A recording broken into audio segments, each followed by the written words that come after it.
2 worlds I studied at Hogwarts. This video is purely for entertainment and does not infringe on copyrights or laws. The rights to the novel and image belong to the original author. We do not claim ownership. Don't like waiting and want to listen to this fanfic in full now? Subscribe to our Patreon, where you'll find the best fanfics. Chapter 201 Flying Cloak. In Moon's opinion, he and the willow tree had already been destined to be together. Now that he can meet a willow tree called a spirit tree by the tribesmen, and can identify the magic talent of others, he wants to check it out even more. Of course, the spirit tree is in the center of the canyon guarded by our tribe, and the high priest can go and see it at any time. The spirit tree witch was very happy. When Moon was persuaded by the Starlight Witch to come to Starlight Island, she was still very concerned. Now that she saw that the high priest wanted to go to the spirit tree tribe, she was naturally very willing. Half a day later, Moon followed the 3 witches to Xilin Island again. As soon as he got off the boat, the people of the Starlight tribe found more than a dozen horses. The spirit tree tribe is located in the center of Xilin Island, and it should take half a day to ride there on horseback. According to the time, Moon will return to Hogwarts tomorrow night, and now he has to waste so much time on the journey, which makes him yearn for convenient flight even more. Great Wizard, is there no sorcery or magical tool that can fly in the tribe? Of course there is. Becoming a priest can control the flying cloak. As for the high priest, he can fly without any help from magic. Hearing Moon's words, the Star Wizard answered very proudly. Flying has always been the dream of all wizards. The tribal wizards have long mastered the relevant flying sorcery. Even now, the exploration of flying magic by some other wizard forces all comes from tribal sorcery and magical tools. The Star Wizard is the wizard who has studied the most profound magic tools in the tribe, and he is also the one who keeps the only flying cloak in the tribe. Flying cloak? Can I see this too? The flying tools that Moon knows now are only flying brooms and magic carpets. Moon is very familiar with flying brooms.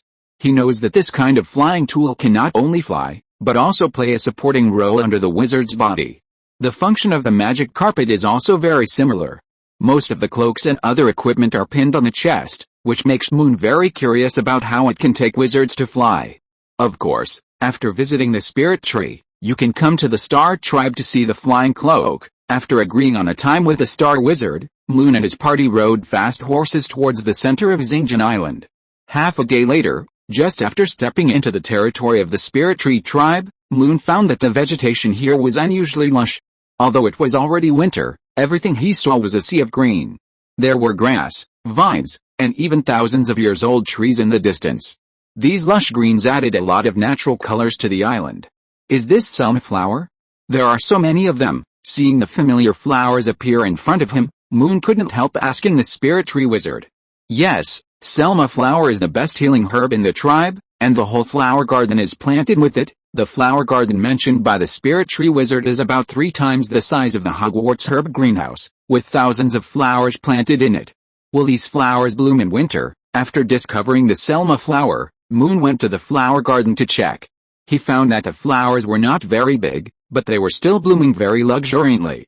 Yes, this flower has a strong vitality, so as long as it blooms, it will bloom forever, whether it is cold winter or hot summer. But if you want to use it for real medicine, you still have to wait until next spring. Is that so?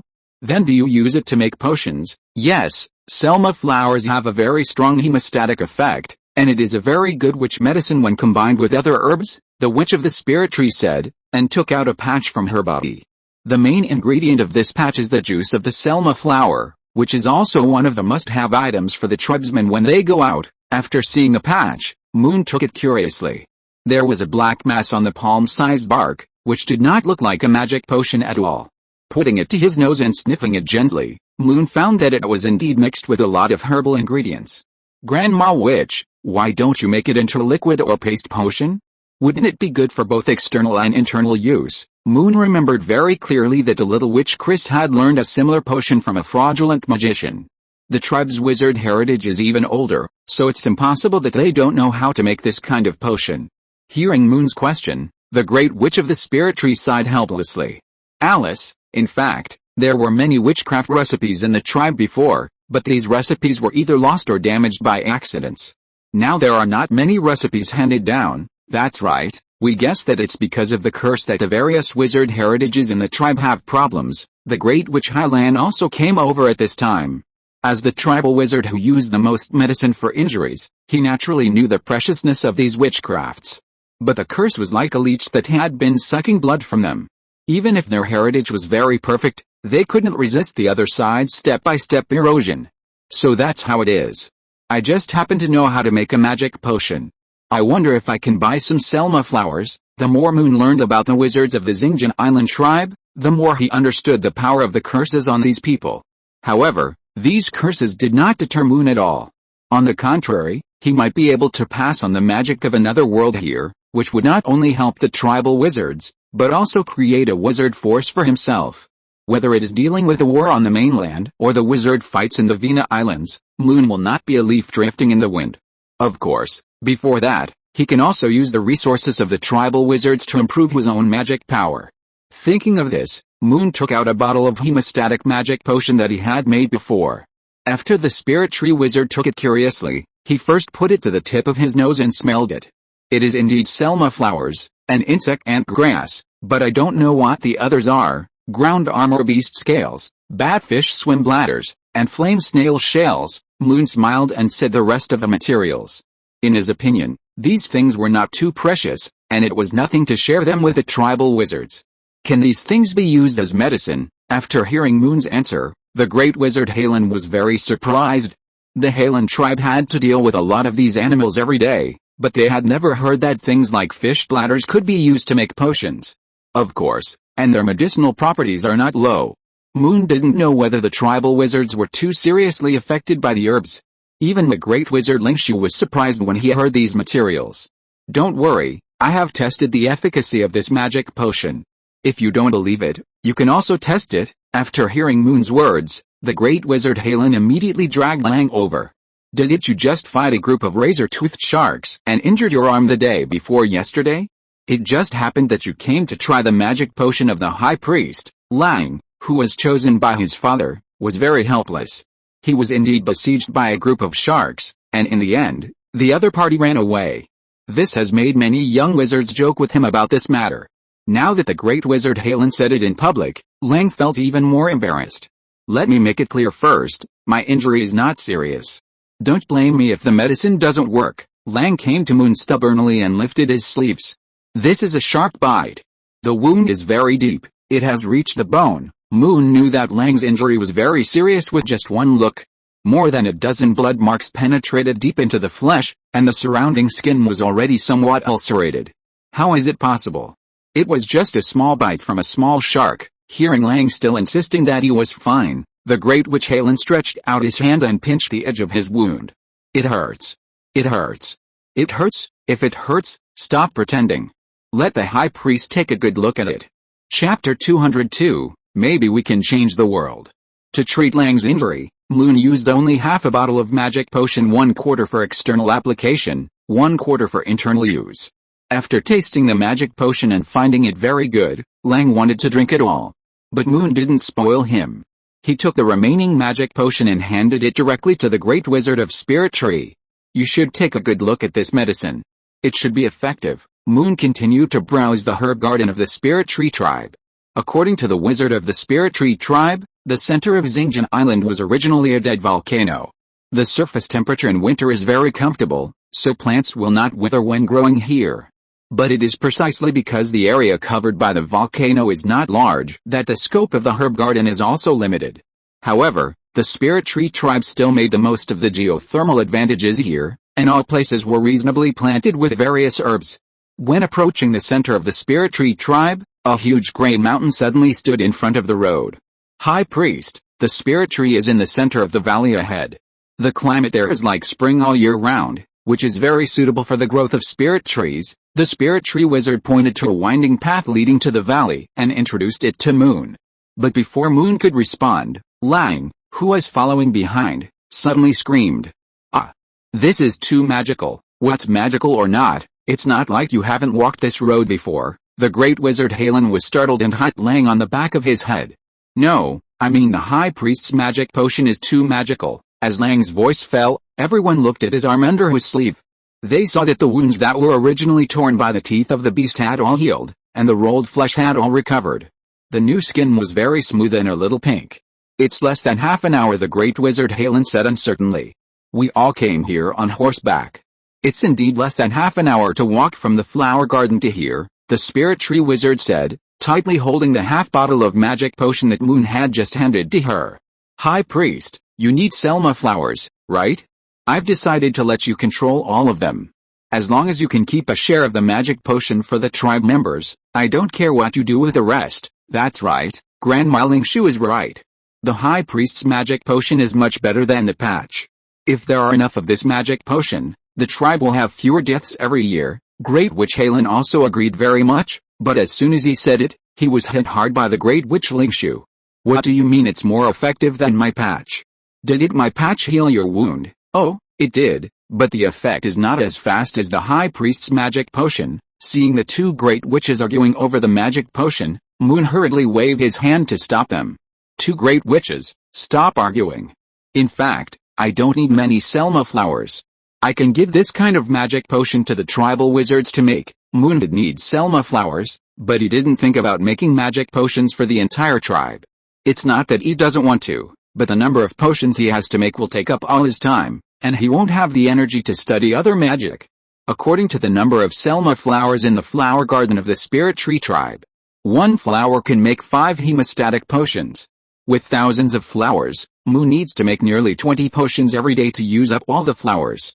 Such a large workload is not what Moon wants.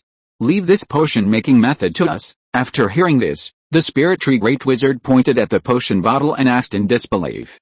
"That's right, these potion formulas do not belong to the tribe's wizard heritage and should not be affected by the curse." Moon now knows very well that the curse of Aripes is to destroy the tribe's wizard heritage. And the magic he mastered does not belong to this world at all, so it is not within the scope of the curse. He can use these magics to gain the support of the tribe and help him realize his magic dream. "In fact, I have more than one potion formula. There are many others. After I buy the materials from Bailey Chamber of Commerce, I can give them all to you." While Moon was speaking, the 3 great wizards looked at each other, and then the Star Wizard took the initiative to stand up. "High Priest, in fact, we all know that the origin of your magic must be very magical, otherwise you would not have been chosen as the successor by the High Priest 3,000 years ago. Since you are willing to hand over these magics to us, then all the wizards on Xilin Island will naturally obey your orders in the future." After the Star Wizard finished speaking, all the wizards bowed to Moon. "There is no need to do this. We are just taking what we need and helping each other now." "No, High Priest, in fact, you are more helpful to us. You teach magic in the tribe, which is actually equivalent to saving all the tribesmen." "That's right, that damn curse wants to destroy us, but now as long as the High Priest is here, this curse will not succeed." Hearing the solemn words of the Star Wizard and the Xilin Wizard, Moon didn't know how to refute. After thinking for a while, Moon nodded. "Okay, since you are willing to learn, I will also teach you new magic." Hearing Moon say this, the faces of the wizards around him all showed happy smiles.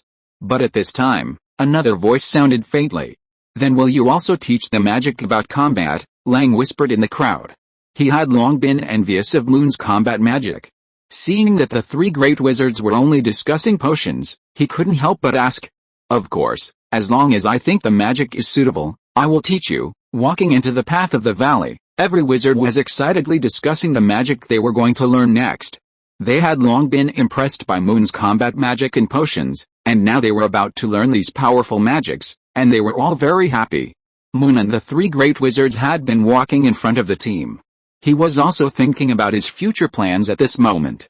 The people in Veteran Lane have been properly settled, with land, houses, and even workshops, so they will naturally be able to live a good life in the future. Now that he has arrived at Xilin Island, and is considered by the tribal wizards to be the descendant of the High Priest, Moon has a wizard organization that he can trust. Although the inheritance of the tribal wizards has problems now, the strength is still there.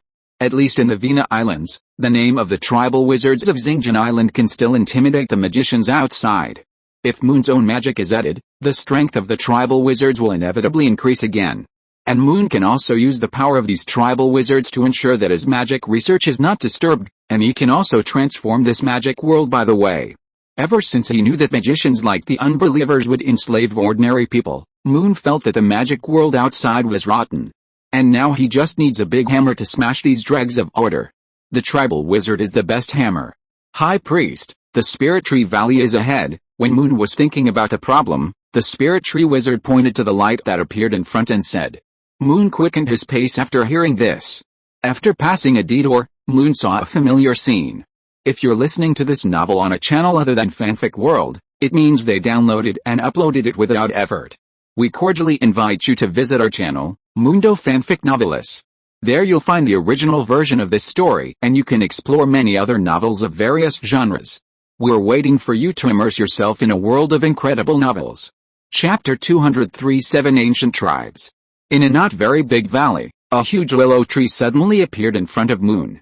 The trunk of the willow tree was so huge that it took at least 10 people to hug it. The dense willow branches hung down to the ground, like small willow trees rising from the ground. And around the big willow tree, there was a strange stone on the ground, shaped like a magic circle. Is this a magical tree? Seeing the strange green energy emanating from the willow tree, Moon knew that the willow tree in front of him was a magical tree. When he was making a magic wand, he planted a magical willow tree and saw a similar willow tree in a valley. That one was also very huge.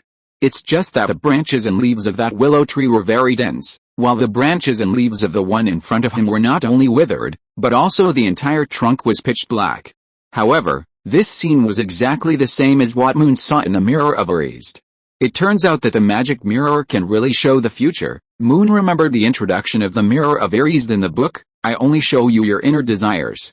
However, at that time, Ron always believed that what was shown in the mirror was the future, and now he encountered the dark big willow tree, which could prove Ron's words.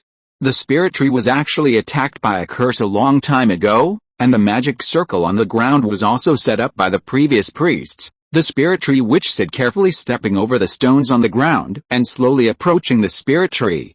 The magic circle was originally intended to allow the spirit tree to grow well, but now the power of the magic circle has been weakening, and we have not been able to master it, so the spirit tree is getting weaker and weaker. Through the explanation of the spirit tree witch, Moon learned. When the spirit tree was strong in the past, it would not only drop hundreds of rune leaves, but also use willow branches to select young wizards who might awaken their talents in advance. But since being entangled by the cursed magic, the ability to identify young wizards has been declining, and the number of leaves dropped has become less and less. Up to now, there are only 7 or 8 leaves at most every year.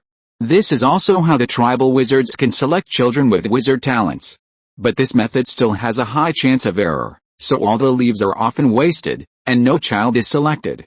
While listening to the explanation of the spirit tree wizard, Moon slowly stepped over the magic circle on the ground.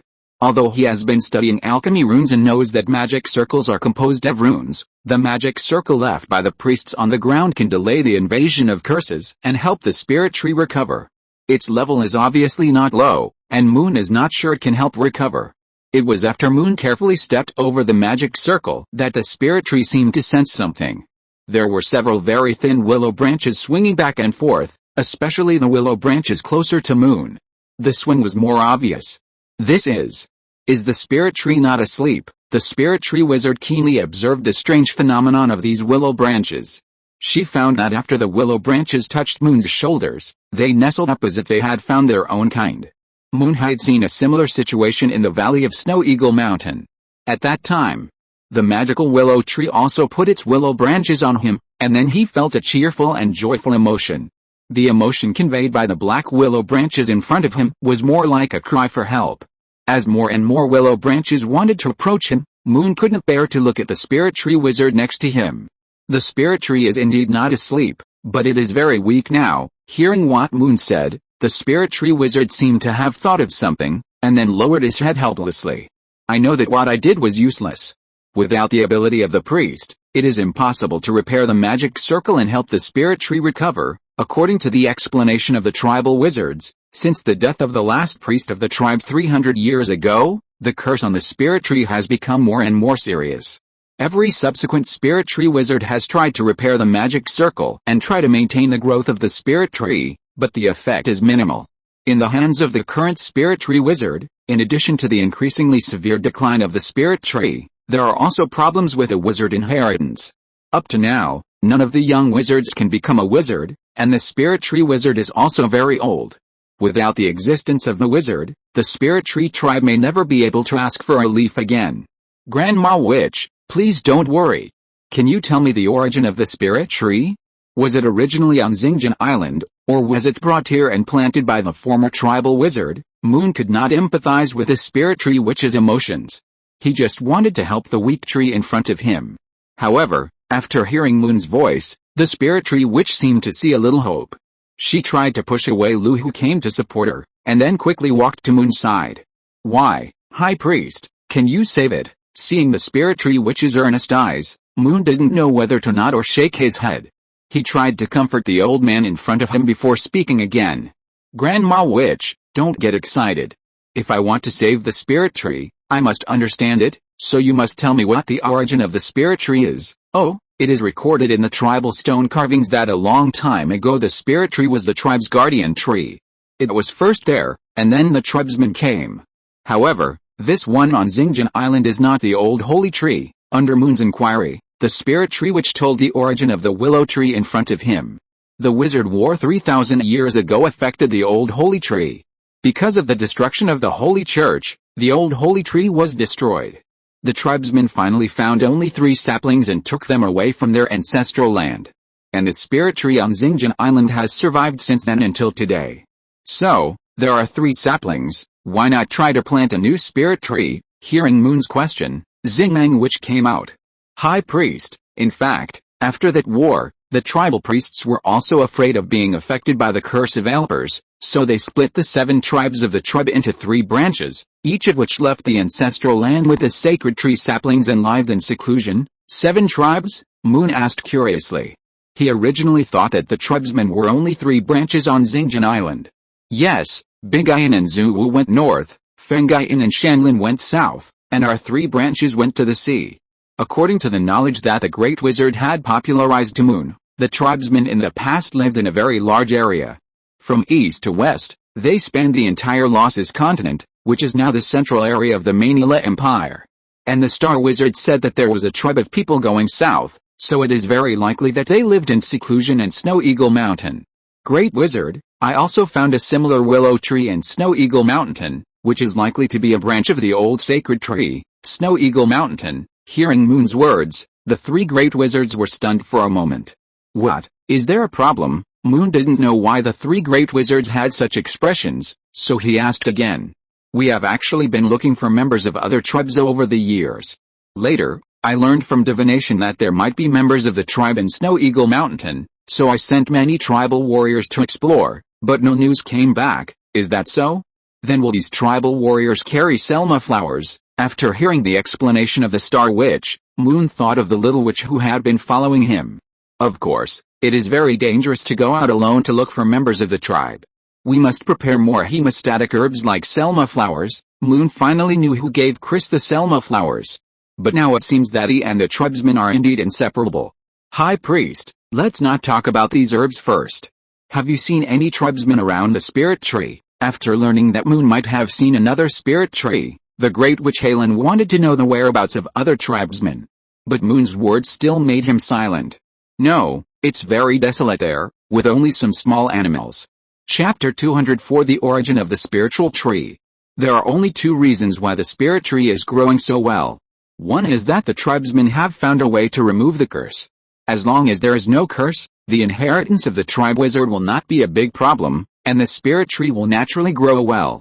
The second is that the inheritance of the tribe wizard has been cut off and the tribesmen have died.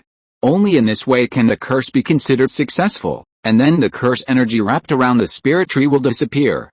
Now it seems that the tribesmen who live in seclusion in Snow Eagle Mountain should have the second situation. The tribal wizards naturally think more thoroughly than Moon and they may have expected such a situation to happen. Especially the 3 elderly witches. After hearing Moon N's explanation, they became a little excited. Wizard, don't worry, hasn't the High Priest come to Xilin Island? Even if the Spirit Tree can't be saved, the tribe will be fine. Lu came up to comfort the Spirit Tree Witch again. But she had just said a few words when Moon interrupted her. No, the Spirit Tree must be saved. After learning about the situation of the tribesmen on Xingjian Island, Moon End was very clear. The spirit tree is not only responsible for selecting talented young wizards, but also a symbol of the inheritance of tribal wizards. Especially after knowing that his magic wand may come from the same willow tree, Moon made up his mind to save the big willow tree in front of him. High Priest, do you know how to repair the magic circle? After hearing Moon's statement, the Star Wizard asked curiously. Moon shook his head. I haven't mastered the magic circle yet, but I have other methods. Maybe I can try it, Moon said and took out the sleeping Bengbeng from his pocket. Yesterday, Bengbeng was busy all day on Starlight Island. Later, when they took the boat back to Xingjian Island, the little guy fell into Moon's pocket. After hearing that Moon had a method, all the tribal wizards watched his movements. Moon woke up Bengbeng and said 2 words that they couldn't understand. Then this cute black-haired long-nosed beast took out a brown medicine bottle from the pocket in front of his belly. The medicine bottle contained the growth potion that Moon had always treasured. In order to reassure the tribal wizards, Moon took the medicine bottle and turned around to explain to them.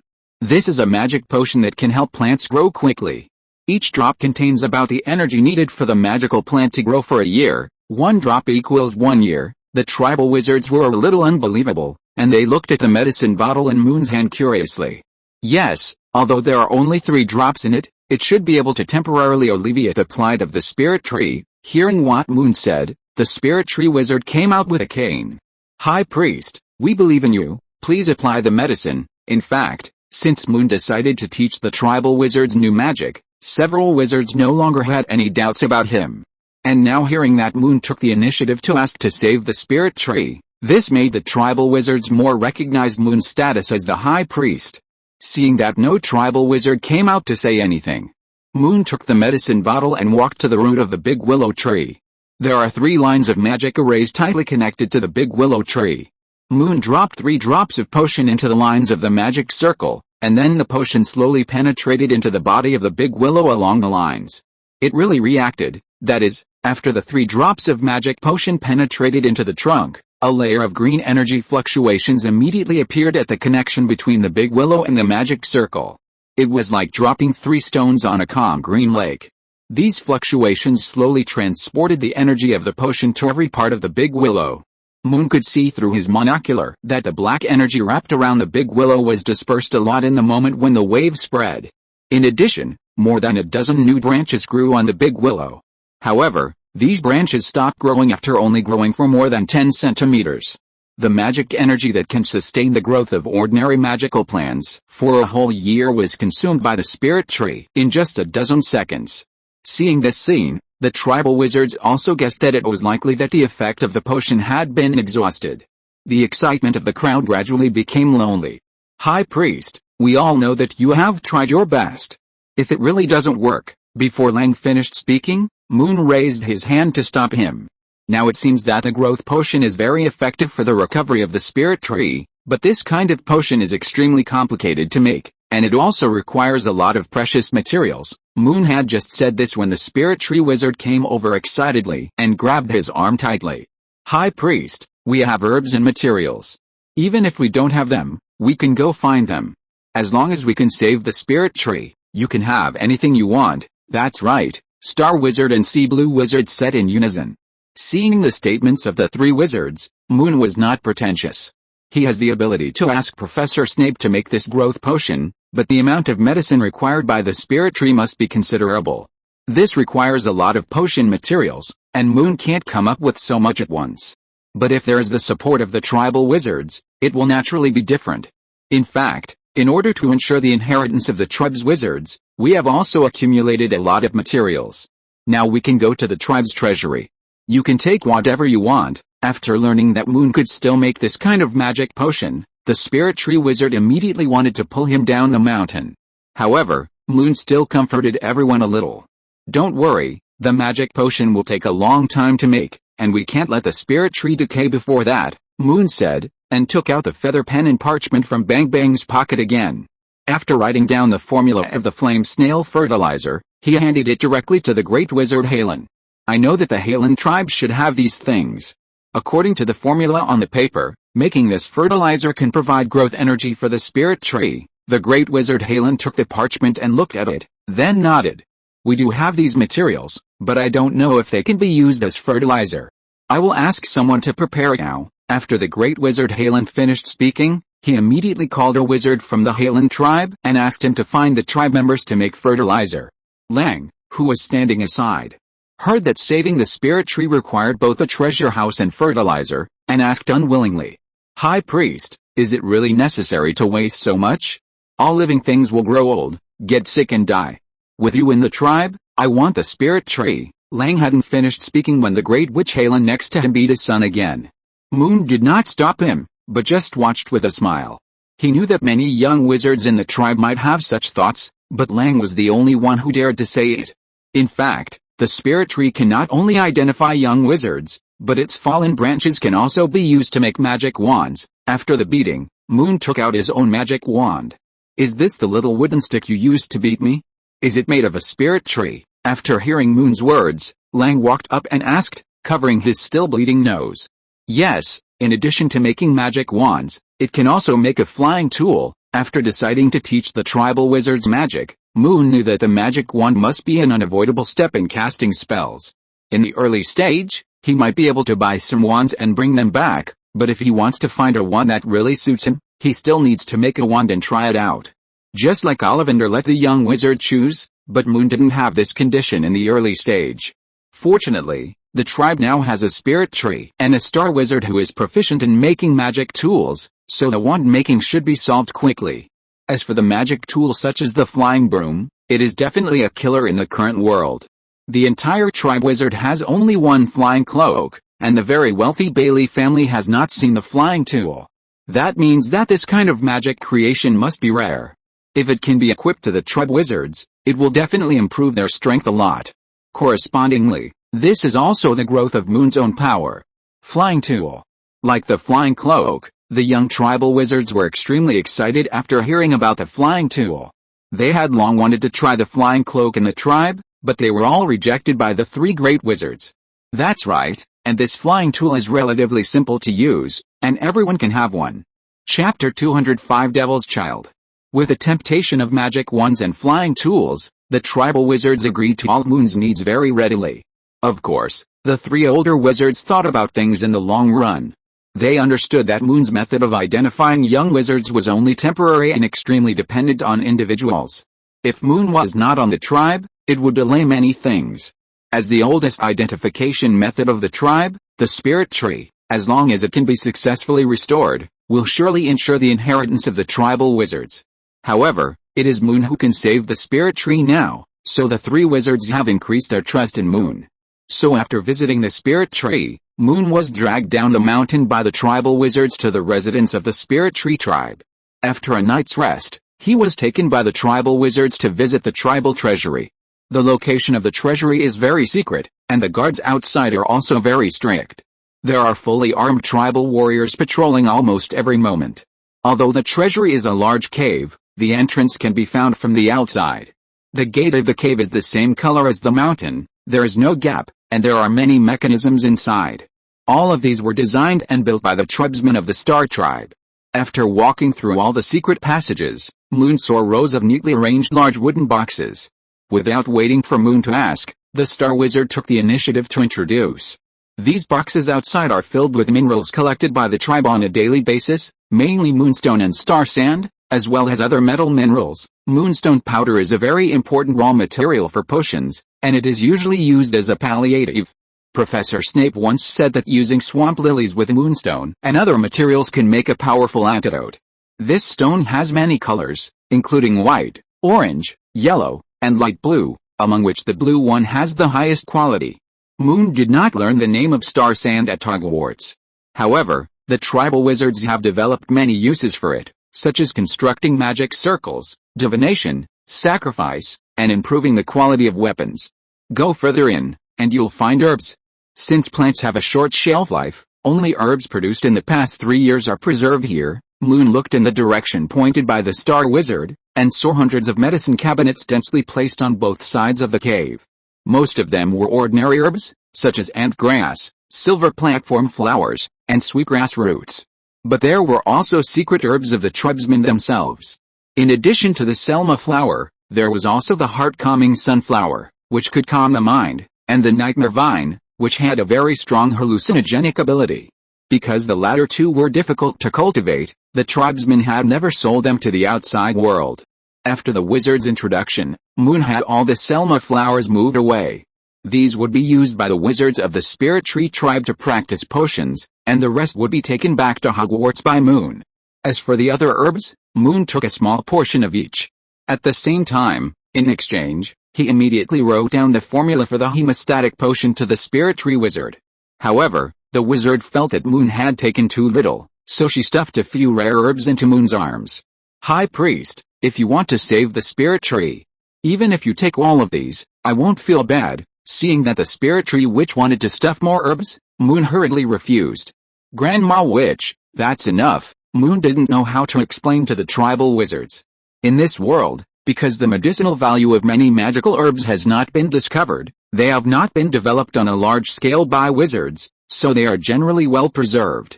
In another world, the rarity and value of these herbs are much higher. These are all unique materials that Moon got, and their value will naturally be higher. Of course, in addition to this, Moon didn't want to take too much because with his current ability, he couldn't make these herbs realize their maximum value. So the best way is naturally to temporarily store them in the tribal treasury. In addition to herbs and minerals, the largest area of the cave is occupied by various witchcraft stone carvings. These include witchcraft spells, gestures, chanting, witchcraft tool making, witch formation construction, witchcraft medicine making, mineral identification and utilization, witchcraft combat skills, herbal plant cultivation, and more than a dozen other types. This was originally carved on stone by the witches who were worried about the inheritance of the tribal wizards, and they wanted to preserve them. High Priest, since you have arrived at Xilin Island, I think there is no need to preserve these stone carvings. Great Wizard Xilin was very excited, especially after knowing that Moon could save the tribal wizard heritage. He felt that these stone carvings were no longer necessary. Keep them first. Maybe these stone carvings can still be useful in the future. Moon did not plan to destroy the stone carvings. In his opinion, these are all good reference materials for learning ancient magic. And in the future, when there are little wizards awakening, they need to learn ancient witchcraft, and these are all very good teaching materials. However, after hearing his words, the tribal wizards all showed embarrassed expressions on their faces. What? Is there something wrong? After seeing the expressions of the tribal wizards, Moon asked curiously. The tribal wizards looked at each other, and finally it was the Starman Great Wizard who came forward to explain. Actually, there is nothing wrong, but the tribal treasure house has been targeted by the magicians outside. That's right, these demon cubs came to the island secretly, just to know the secrets of the tribal witchcraft, but we beat them back. Seeing that the Starman Great Wizard was talking, the Great Wizard Xilin stopped talking nonsense, and he directly explained the whole thing. Before sending out warriors to look for the Snow Eagle Mountain tribe, the tribal witches had actually sent people to the north to look for other tribesmen. However, in the end, the tribesmen did not come back, but a group of magicians in red clothes came. The goal of these magicians is very clear, which is the wizard inheritance guarded by each tribe. After many battles, both sides suffered casualties. The three major tribes had no choice but to concentrate the treasure house in the center of the island and then closely guard it. Could it be the spellcasters and unbelievers on the Vina Islands? After listening to the explanation of the Witch of Highland, Moon subconsciously thought of the two nearest neighbors of Xilin Island. No, these magicians' attack methods are more sharp. And they are very familiar with tribal witchcraft. Many of our warriors and wizards have suffered from their poisonous hands. Knowing the witchcraft of the tribesmen, there are only friends and enemies. The tribal wizards living on Xilin Island are equivalent to seclusion, and their biggest enemy is the Holy Church 3,000 years ago. But now that so much time has passed, it is unlikely that the two sides will have such a conflict. And according to the nature of the Holy Church, if they want to obtain the inheritance of tribal witchcraft, they will definitely send a large army of priests to attack the border, and will not sneak around. After all, the other party is the top wizard force in the current magic world. No matter who the other party is, anyway, with the magic of the High Priest this time, we can definitely eliminate the demon cubs on the island. As the most warlike wizard on Xilin Island, Lang has long wanted to eliminate the thieves who are in the inheritance of tribal wizards. That's right, the magic of the High Priest is definitely our trump card. Yes, We must make the demon cubs look good." Amid the shouting of a group of young wizards, Moon also knew why the great wizard Xilin said yesterday that the hemostatic potion would save the tribe from many deaths. It turns out that the biggest enemy of the tribe is this group of thief magicians. Well, since the other party is eyeing it, then we will destroy all these stone carvings, and remember to block the news. Moon is now the high priest of the tribe. Since he knows that someone will be eyeing his treasure, he will naturally find a way to cut off the claws reaching into his pocket. Yes, we have to find a way to set up traps so that these demon cubs can't come back. After hearing what Moon said, the great wizard Xilin immediately understood the meaning. Other young wizards also echoed. Also, I will cast an anti-theft spell on the tribe's treasury to prevent outsiders from sneaking in. After discussing with the great wizard how to protect the treasury, Moon returned to Starlight Island that day. Tonight he still needs Xilin to watch over him for 3 minutes before returning to Hogwarts. Time goes back to 3 days ago, when Moon had just landed on Star Embers Island. A black crow landed in an abandoned stone castle in the wild on Orem Island. Chapter 206, Wizard War on the Island. As the true leader of the faithless on the Vina Islands, Guy Kubo has always believed that his plans are very secretive. As long as they can seize control of Orem Island this time, the advantages of the faithless and the spellcasters on the Vina Islands will change completely. By then, the faithless will occupy 3 main islands, and the spellcasters will only have 2. Moreover, the area and population of the islands they occupy are stronger than the other side. The most important thing is that as long as Orem Island is occupied, the connection between the remaining 2 islands of the Federation spellcasters can be cut off, making it impossible for the other side's guards to take care of each other. It is precisely because of the importance of this island seizure that Guy Kubo not only concentrated the main faithless members on this island, but also found a way to prepare a batch of secret weapons. As for the rear, it was handed over to Montoya, a confidant with outstanding strength, and he also lent his magic pet, Flame-Spine Snake, to the other party. However, Raven did not find Montoya, letting the faithless leader know that his plan might be leaked. As for who killed Montoya, he was too lazy to guess. A magician who could kill the Flame-Spine Snake and prevent Montoya from escaping. In the Vina Islands, apart from the 3 old guys who lived in seclusion on Xinjiang Island, there was only the Vice Admiral of the Federation Navy who was good at water magic, Dylan Taft. Damn water rat, he actually took advantage of my preparation to cut off the retreat, so don't blame me for being ruthless this time. The fight between the faithless and the spellcasters has been going on for more than 30 years in the Vina Islands. They know each other very well, and that is why the leader of the faithless immediately locked the murderer after his magic pet got into trouble.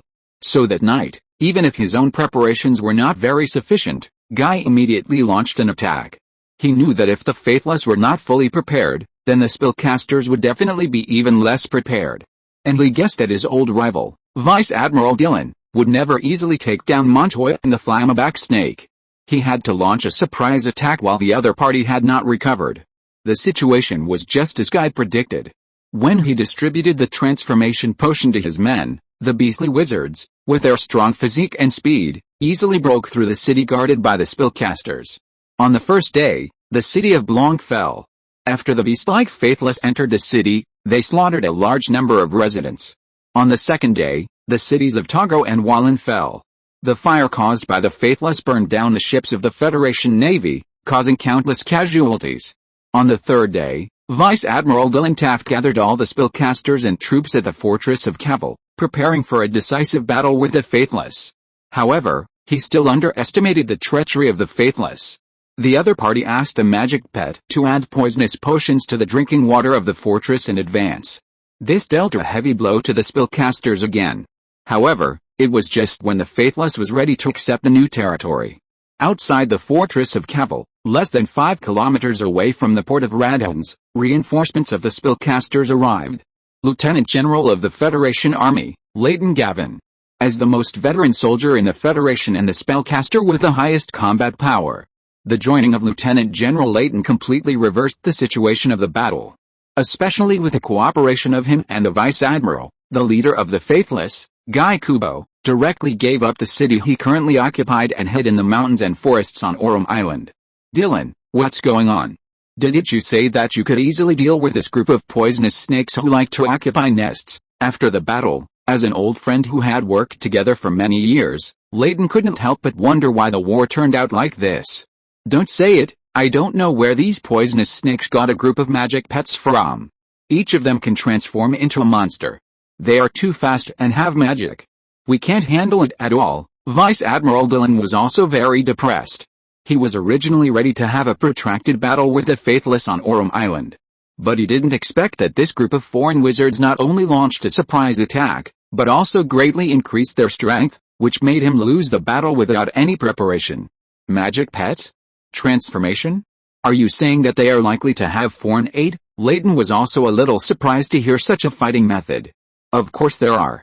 I have been dealing with them for so many years and I know them very well, Vice Admiral Xilin said, and couldn't help but slap the table. But the movement was too big, and another claw scar on his chest was torn open. Hiss, there were only 2 or 3 of these venomous snake magicians who had the ability to transform, but this time more than a dozen transformed monsters attacked the castle, and the cannons were destroyed before they could even aim. Listening to Lieutenant General Dylan's description, Lieutenant General Layton's expression unconsciously turned cold. By the way, why did you come to the Vina Islands this time? Did the mainland also start a war? Seeing that Layton stopped talking, Lieutenant General Dylan asked curiously. Because this battle happened very suddenly, the letter for help he sent to the Federation left only yesterday. But he didn't expect that this good friend would arrive with reinforcements today. The battle on Snow Eagle Mountain has begun, but the war there is a little strange. As the commander of the army arranged by the Federation in Snow Eagle Mountain, Layton has always been on the front line. And as a representative who grew up in the last war with the Manila Empire, he is very familiar with the other side's battle. But this time, after completing a surprise attack, the Manila Empire seemed to be deliberately suppressing the progress of the war. Especially the court mages, the number of times they took action was pitiful. Only a small number of night owls can cause a little damage to the defense line. As for the big war, it has not started yet. Such a war puzzled Layton. Until recently, the secret agents placed by the Federation in the Manila Empire discovered the unusual movements of the court mages, and he guessed that this might be related to what the other party was looking for in Xilin town. Later, when he learned that the court senior mages of the Manila Empire went out to sea and came to the Vina Islands, he immediately applied to the 5-member group of the Federation to come here. After sailing for most of the way, he encountered a letter for help from Lieutenant General Dylan. Are you saying that the court mages of the Manila Empire are here too? Are they behind the Faithless? After listening to Layton's description, Lieutenant General Dylan subconsciously thought of the 2 enemies of the Federation together. It shouldn't be. According to the strength of the Faithless you said, this is not a force that the court mages can support at all. As a general who has fought against the Manila Empire for a lifetime, Layton still knows this group of Mad King's men very well. They are indeed good at using potions, but they have never seen transformation magic. Especially in the Federation's Spellcaster Academy, there is a former senior court mage. The current vice president of the Spellcaster Academy has also informed most of the court mages of the magic they master. There is no transformation magic among them. Who could it be? It can't be the Holy Church. Dylan suddenly felt a little annoyed. This time his soldiers suffered heavy losses, and now the Faithless are hiding, and no one knows who the mastermind behind them is. This made him want to take revenge and he didn't know who to find. Don't care who it is, anyway, since the other party doesn't show up, we can't pursue it now. Why? Did my soldiers die in vain? Hearing Dylan's words, Layton had no way to refute. But he knew that he could come up with more advanced magic than the court mage and provide it to the Faithless. Such a force is definitely not something the Federation can provoke. Especially since they are still at war with the Manila Empire. Even if they know the other party's identity, they don't have the ability to fight on 2 fronts. After venting for a while, Dylan also figured out the key to the matter, and he sat back in his chair helplessly. Since the people behind us can't move, let's take back the Vina Islands this time. Anyway, since you are here, the 2 of us can definitely kill this venomous snake. Lieutenant General Dylan has been a little breathless after being oppressed by the Faithless for many years. Now that he sees that his friend has finally arrived at the islands, he naturally wants to get rid of him. Take back Aurum Island first, and we'll talk about the other islands later. Layton didn't even think about it and directly rejected Dylan's request. Why? That's the land of the Federation. I know it's the land of the Federation, but I haven't figured out why the court wizard came here yet. If we are attacked from behind when the faithless are in a decisive battle, okay, don't say any more, I'll listen to you." After listening to Layton's analysis, Lieutenant General Dillon had no choice but to compromise. While the two senior federal generals were discussing countermeasures, Moon had already packed up his things and prepared to return to Hogwarts. Chapter 207 Ancient Magic Transformation. After midnight, Moon reappeared on the four-poster bed in the Hogwarts dormitory. Accompanying him was a bulging suitcase and a fatter Bengbeng. After finding that there was no accident, Moon hurriedly put Bengbeng's tree nest at the head of the bed. "Okay, go back to sleep." Moon put Bengbeng on the head of the bed, then tiptoed out of bed and put the suitcase away. When he looked up at Bengbeng again, he found that the little guy was stuck on the door frame because he had too many things in his pocket. "Well, it seems that I need to change your house," Moon said, pulling Bengbeng out and hugging him into his bed. "Chi, can I still go to your house next week?" Bengbeng didn't care at all. It smoothed its hair that was just messed up by the door frame, raised its head and stared at Moon Trask. "Of course, go to sleep quickly," looking at Bengbeng leaning on his shoulder with his eyes wide open, as if recalling the happy times in another world. Moon could only comfort him in a low voice, hoping that the conversation would not disturb his roommate. "Chi, can you fill your pockets next time?" When Bengbeng said this, he patted his bulging belly with satisfaction. "Oh, Bengbeng, you are just keeping these things for me, Chi." "I know." Bengbeng blinked and turned his body to the other side. Looking at Bengbeng trying hard to put his head into his pocket and admire the treasures there, Moon thought that he might find a safer way to transport them. When Moon woke up on Monday morning, he just came to the common room and saw Hermione sitting in front of the fireplace. The temperature has been getting colder these 2 days, and there was even heavy snow last night. When Hermione read a book, she took out both cat-shaped pottery figurines, holding one in her arms and the other under her hand. After quickly turning a page of the book, she would immediately grab her hands on the hand warmer. Hearing footsteps, Hermione greeted without raising her head. "I'm here earlier than you today." "Yes, Professor Kitten," Moon said, and sat opposite Hermione, flipping through the pages of ancient spells, exploring the original mark of magic. "When did I get another title?" Hearing Moon's words, Hermione finally raised her head, frowning and curiously looking at the little wizard sitting opposite. "Just now." "What, doesn't it sound good?" Hearing Moon's perfunctory answer, Hermione sighed helplessly. "Okay, for the sake of the cat, I won't bother with you." After saying something to Moon, Hermione lowered her head and began to concentrate on reading again, but after seeing the cat-shaped hand warmer in her arms, a smile appeared at the corner of her mouth.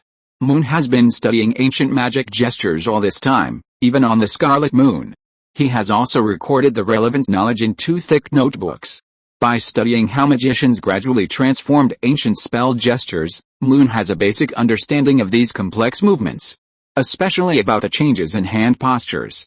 Moon also found a way to use a magic wand to replace the various movements of the hands, as well as the bending and extension of the fingers. For example, in ancient magic, the 2 palms quickly come together, first the first 3 pairs of fingers face each other, and then the 2 thumbs point down. This means summoning magic in ancient magic, and it is also the starting position of most offensive spells. In modern magic, if you want to use a magic wand to complete this action, you just need to gently stroke it from left to right. Similarly, in ancient magic, the fingers are crossed, the hands are reversed, and finally the thumbs and index fingers face each other. This set of gestures represents a kind of defensive shield. To complete it with a magic wand, you just need to draw a circle with the tip of the wand. It seems that ancient magic will eventually be replaced by modern magic. After completing the analysis of another set of gestures, Moon felt more and more that ancient magic, including witchcraft, needed to change if it wanted to survive. Otherwise, it would only be beaten by the future magic wand and lose its way. Moon's current research progress is completely based on the analysis of the spell, Mirror Light Against the Tide. After reading the book of ancient spell gestures, he began to analyze every move of this defensive spell. Now he has disassembled a quarter of it, and it won't take long to transform this magic into a real wand spell. As long as this spell can be transformed, it will be of great help to the subsequent transformation of other magic, even tribal witchcraft. At least the transformation speed will be much faster. When more and more people came to the common room and the environment began to become noisy, Hermione closed the book helplessly. Moon didn't notice the changes around him at first, because he cast block ears on himself when he was studying. Noticing that Hermione sitting opposite stopped studying, Moon also raised his head, first untied the spell for himself, and then spoke. Do you want me to cast a spell on you in the future? It's very useful in the common room, of course. Please help me seal my ears every day, Mr. Strange. Hermione tilted her head slightly, blinked her eyes lightly, and teased with a smile on her lips. After saying that, she packed up the big book, hugged it in her arms and turned away. Moon was stunned for a moment, then he looked at the little witch's back curiously and asked, Mr. Strange? When did I get a new title? Just now. What, don't you like it? When they went to the hall for lunch in the morning, the festive atmosphere in the whole castle was already very strong. Because everyone knew each other for the first time, some little wizards tentatively asked their good friends what they liked. Some people answered very directly, clearly stating what they wanted. Some people answered very obscurely, hoping to get a surprise on the day.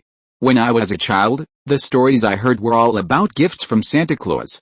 Later I learned that those were all prepared by my parents long ago. Seamus explained the Christmas stories of Muggle children while eating. Is Santa Claus also a magician? Moon asked curiously after listening to the story. Hermione next to him had long been accustomed to Moon's lack of common sense questions.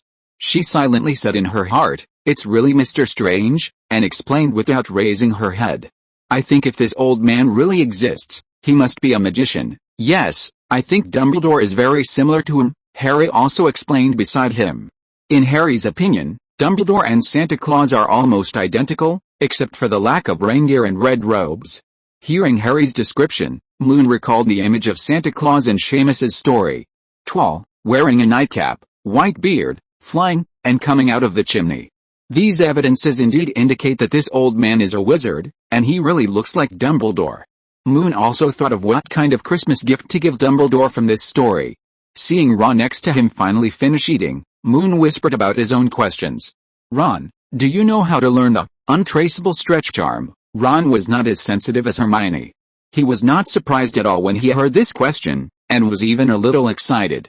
This spell is not easy to learn. George and Fred once wanted to learn it secretly, but were discovered by the professor, and then received a holler letter from their mother. Although he was not as good as his brothers in many aspects, Ron was very happy to see the twins being defeated. Why? This spell doesn't sound very dangerous? Moon didn't understand. He knew that this spell was not allowed to be learned by young wizards in lower grades. But being sent a holler letter seemed a bit too much to him. This spell is indeed not very dangerous, but it is helpless because it involves that law. I wish you all a happy New Year's Eve. Chapter 208 The Deal with Snape. The law Ron was talking about was the International Statute of Wizarding Secrecy. Ever since they discussed the flying carpet last time, they referred to this law as the law. According to Ron's explanation, the invisible extension charm is strictly controlled by the Ministry of Magic. It cannot be used for private purposes, and can only be used by individual manufacturers approved by the relevant Ministry of Magic to manufacture related products. The reason why the spell is easy to violate the statute of secrecy is that similar things have happened before. A Muggle saw hundreds of wizards squeezed into a very small tent, and curiously walked into the tent to check, and later spread the news everywhere. In the end, it was the staff of the Ministry of Magic who erased the memories of many Muggles to solve the problem. In addition, if the spell is not mastered well, it may cause the space expansion to fail. For example, a package that has been cast with a spell, when the spell fails, the items inside are likely to be disordered and suddenly appear in front of the Muggles in large quantities. These all violate the relevant laws of the Ministry of Magic. Well, it seems I'd better think of another way. In fact, we have such a tent at home. My father bought it by registering with the identity of a Ministry of Magic employee. Now we take it with us whenever we travel long distances. After listening to Ron, Moon knew that it would be really difficult for him to get the package of invisible extension charm. The manufacturer designated by the Ministry of Magic and the buyer must register with their real name, which can easily expose Moon's secret. Especially this type of item is very expensive. Even if he can register to buy it, Moon doesn't want others to know that he has a large number of gold galleons. But as long as you think, there will always be a way. After the morning magic history class, Moon, who did not find Professor Snape, took the initiative to come to the basement of the castle. Just when he raised his hand and was about to knock on the door of the potions professor's office. With a creak, the wooden door opened by itself. "Don't dawdle, come in quickly." Snape's cold voice rang in the room, and Moon didn't care about anything else and walked straight into the dim room. Seeing that the potion operation table was very clean, all the materials had disappeared, and only the flame under the crucible maintained a stable burning state. Moon knew that the potion improved by Professor Snape should be about to be successfully refined. "Let me tell you in advance, I haven't used up the materials you brought, so I won't exchange with you again." Snape was standing in front of a bookshelf and looking through the previous potion records. After noticing Moon coming in, he still didn't turn around, just left a back view to the other party. "Professor, I don't think you should draw conclusions so early. What I brought this time is a brand new material." Hearing Moon's words, Snape closed the notebook with a snap, turned around, and stared at Moon closely. "This is a special herb from my hometown." Moon just took a small bag of Selma flower powder out of his pocket and was about to explain when the medicine bag flew directly to Snape. "It is indeed a new material." Snape only took a glance and was sure that the materials in the medicine bag had never appeared in the magic world. He took a few deep breaths and tried to suppress his excitement. "What's it called?" "Well, people in our hometown call it Selma flower, which is a kind of flower that can." "Don't tell me about its efficacy, I can analyze it myself." Hearing that Moon wanted to explain again, Snape rejected him directly. In his opinion, the judgments of muggles and young wizards are not worthy of trust. Even though he already knew that Moon had mastered the preliminary analysis of potions, he would always only believe in his own magic for this new material. After knowing the name of the new material, Snape immediately walked to the other side of the potion operation table. The tools for analyzing potions here have not been put away yet, and because of Moon's appearance, Snape uses this set of tools more and more frequently. He quickly took out a little Selma flower powder and performed magic analysis with skillful movements.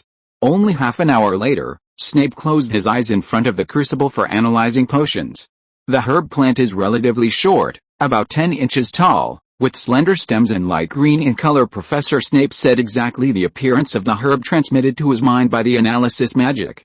The leaves are oval and fluffy, with irregular serrated edges and fine veins. They contain magic power and emit a faint fluorescence at night. Listening to Snape's description, Moon knew that the two had very different levels of potion analysis. When he analyzed the potion on Night Owl, he only got a vague appearance and color of a flower. Snape's description of the Selma flower was as if he had seen it with his own eyes.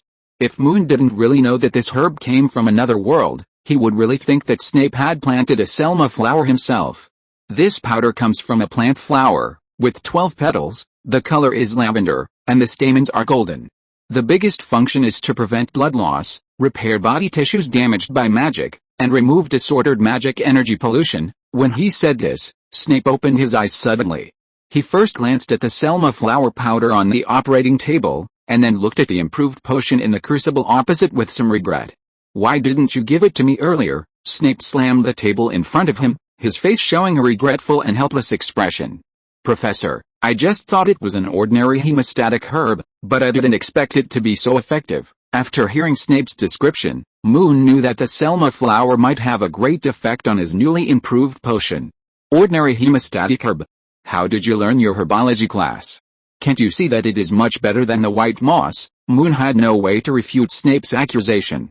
Although he had long guessed that the Selma flower would have a better hemostatic effect than the white moss, he didn't expect it to have the effect of removing the disorder of magical energy. Seeing Moon standing there without saying a word, just looking at him with clear eyes, Snape sighed helplessly. "Forget it, even if I don't have it this time, the potion effect I want has been completed. Tell me, what do you want to change?" The level of the potion that Snape made this time was very high, and it took half a month to make it alone. This is because he is very familiar with this potion. Now that the Selma flower powder has appeared, he has another direction for improvement. This makes him feel very comfortable. So when facing Moon, he rarely smiles. "Professor, if possible, I want a batch of plant growth potions." "Growth potion? What rare plants have you planted that you want to harvest quickly?" Hearing Moon's words, Snape put the Selma flower powder away and looked up at the little wizard opposite with curiosity. He remembered that the last time he made a growth potion was because this little wizard planted 3 magical plants. Then Sprout commissioned him to make half a standard dose of growth potion. "Yes, Professor, I do have a magical plant in my hand that needs this potion." Hearing Moon's sincere answer, Snape also doubted and even gave Moon some advice. I have to remind you that the growth potion can indeed accelerate the growth of plants, but it is also easy for plants to become dependent, so are you sure you want it? Yes, Professor. For Moon, the most urgent problem now is to save the spirit tree. As a magical plant that has lived for 3,000 years, a large dose of growth potion can only help it dissipate the curse energy in its body. As for the so-called drug dependence, there is no possibility of it forming. Okay, how many do you want? Seeing Moon's insistence, Snape no longer hesitated.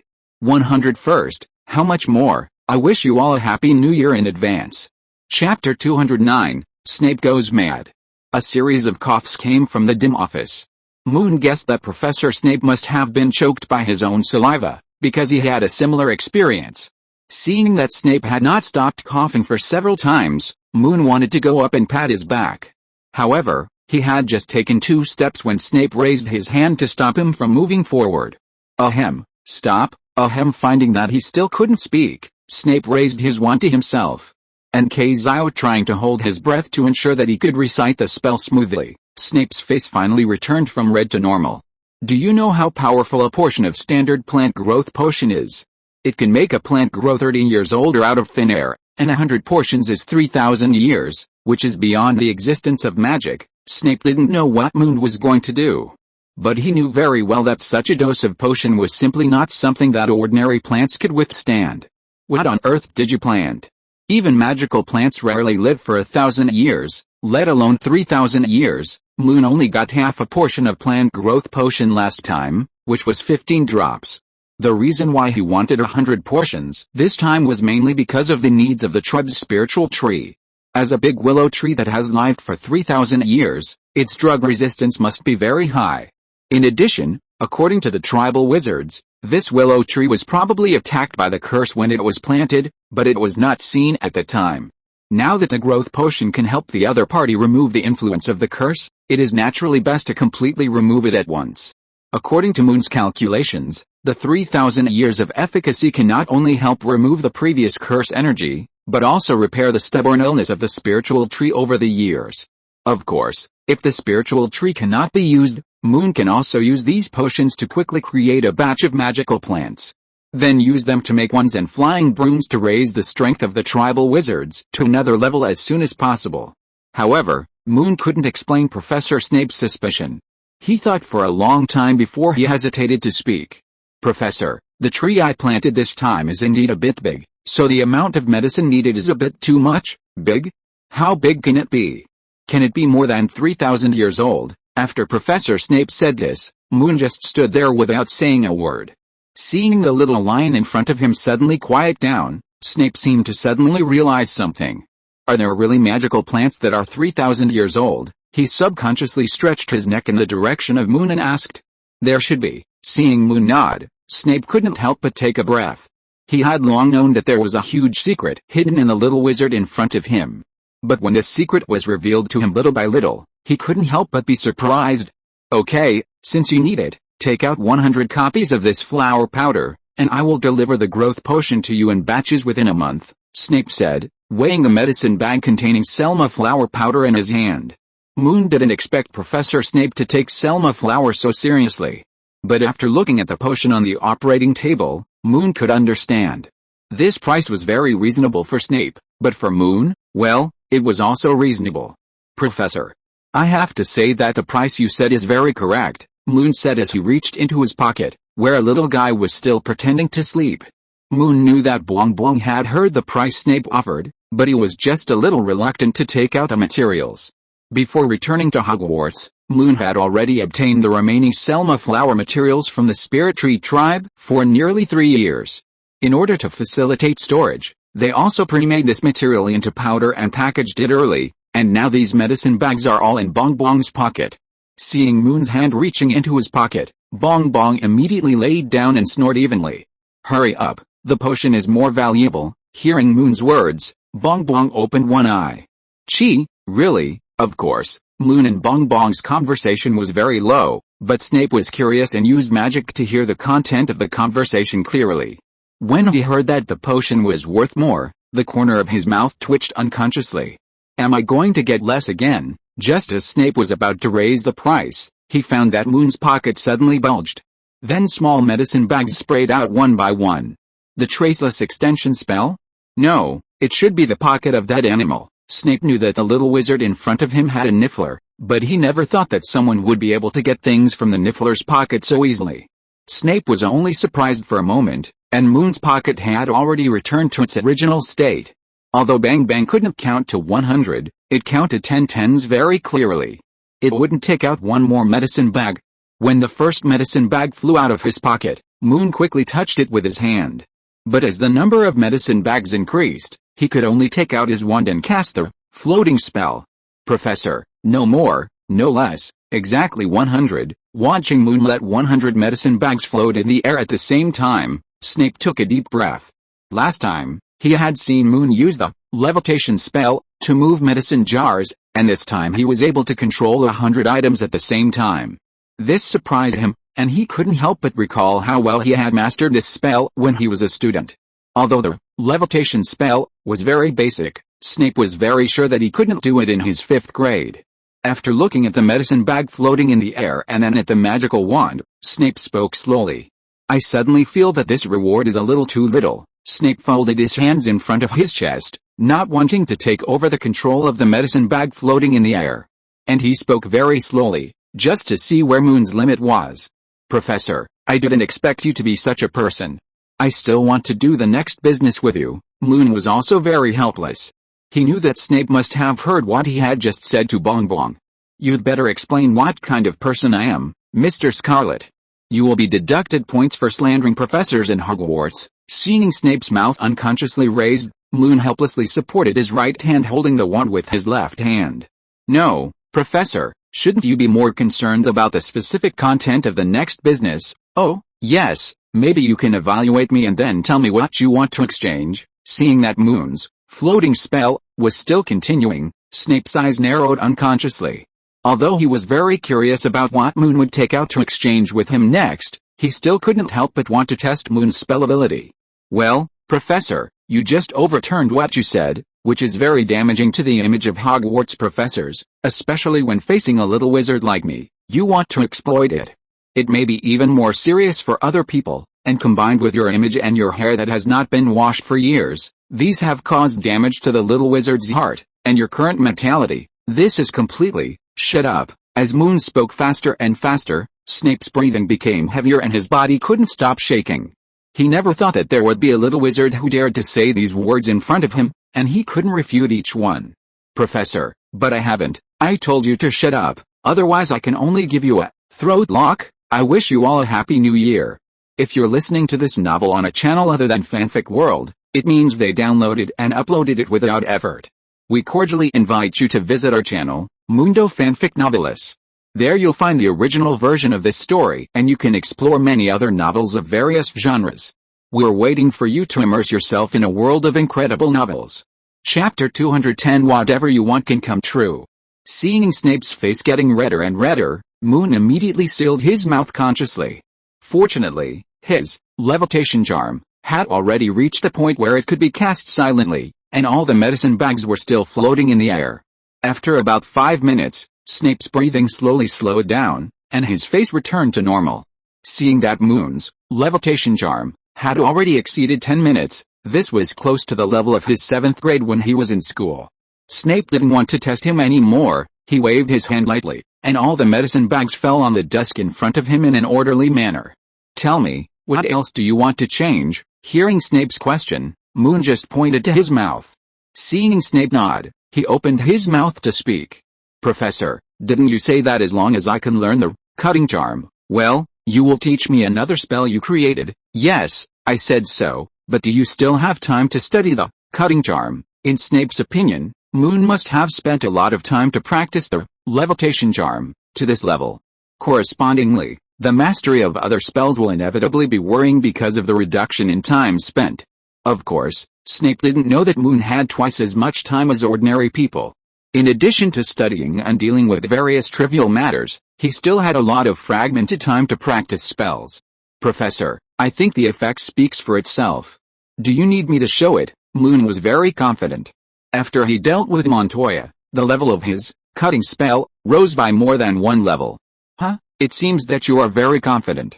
Use the cutting spell to attack me, Snape said and looked at Moon contemptuously.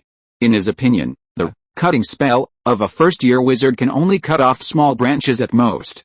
As soon as Snape finished speaking, Moon's wand pointed directly at the opponent. The cutting spell also came out.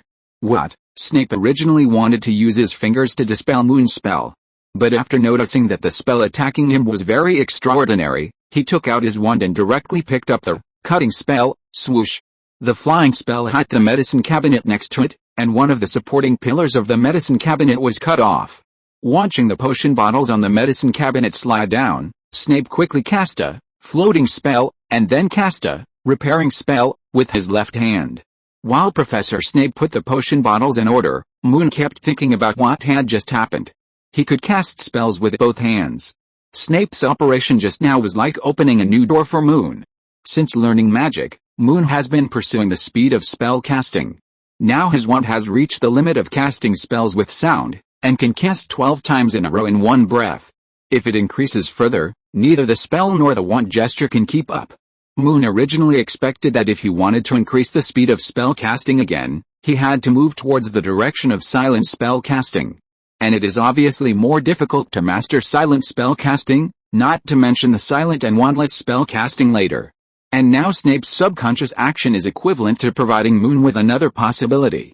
Even though Snape didn't have a wand in his left hand just now, the two spells were cast almost at the same time. Moon couldn't do that now, but he happened to have two wands. I have to say, Professor Flitwick really didn't misjudge you. After putting the last potion bottle back to its original position, Snape turned his head and looked at Moon. This was the first time he looked at this young wizard. Even though Moon had surprised him many times before, it was only because of the secrets of Moon. And now, Moon got his recognition by relying on his own strength. If Snape had used his fingers to intercept the cutting curse, just now according to the original plan, he could only drink the bone spirit to recover. Professor, so my basics are not bad. Snape didn't answer the question directly. He didn't want to make the little wizard in front of him too happy. If you want to learn my original spell, you must come up with new materials to exchange. As for the first three, they are enough for me. Moon naturally knew that Snape's digestion ability was very limited, so he had prepared a rare herb in advance. Professor, in addition to your original spell, I still want to learn the traceless extension spell, I said. This spell is not something you can master now. Hearing Snape still refuse with the same language, Moon was not in a hurry at all. He slowly took out a long wooden box from under his wide cloak. Professor, maybe you should take a look at this herb first, and then decide whether to exchange it. It seems that you are very confident. Do you think this small wooden box will make me change my previous statement? Snape has been staring at Moon's actions. Seeing that the other party put the wooden box in his hand, he waved his hand and used the flying spell to summon the wooden box into his hand. Moon did not speak, even though he had just experienced Snape's regret. And now he just used his eyes to encourage the other party to open the wooden box. In order to reduce the loss of medicinal properties, the wooden boxes made by Bailey Chamber of Commerce are very well sealed, and the lids on them are also in the form of pull-outs. Professor Snape only pulled out a small section before seeing the two petals of the herb, and he closed the herb box with a snap. You stole from Gringotts' vault, Snape said, throwing the wooden box back to Moon. As a wizard with a small fortune, Snape knew very well that the goblins in Gringotts had many ways to recover lost property. He had just touched the wooden box and might be considered an accomplice in the theft. Professor, I think you should take a closer look before you draw any conclusions. Moon took the wooden box and slowly opened it, then put it back in front of Snape. This is actually a swamp lily that was just picked not long ago. When he saw that the oil on the roots of the herb was still very fresh, Snape immediately picked up the wooden box.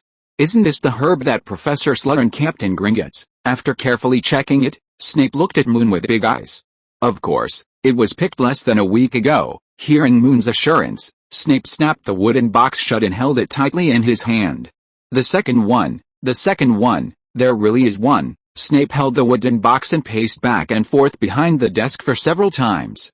After noticing that Moon was staring at him, he tried to control his steps. But his hands never left the wooden box. You can learn the traceless extension spell. It is not very dangerous. I am just afraid that it will be found by the Ministry of Magic. Professor, don't worry, I will try my best not to let them find out. Even if they do, I will only say that I bought it from Nocturne Alley." Seeing that Moon was so tactful, Snape no longer hesitated. He picked up the quill and started writing immediately. "The spell I created is called God of War. It is very powerful. If you want to heal the wounds it causes, only its counter spell can work, so you must be careful when using it." After writing on a piece of parchment, Snape dipped his pen in ink again.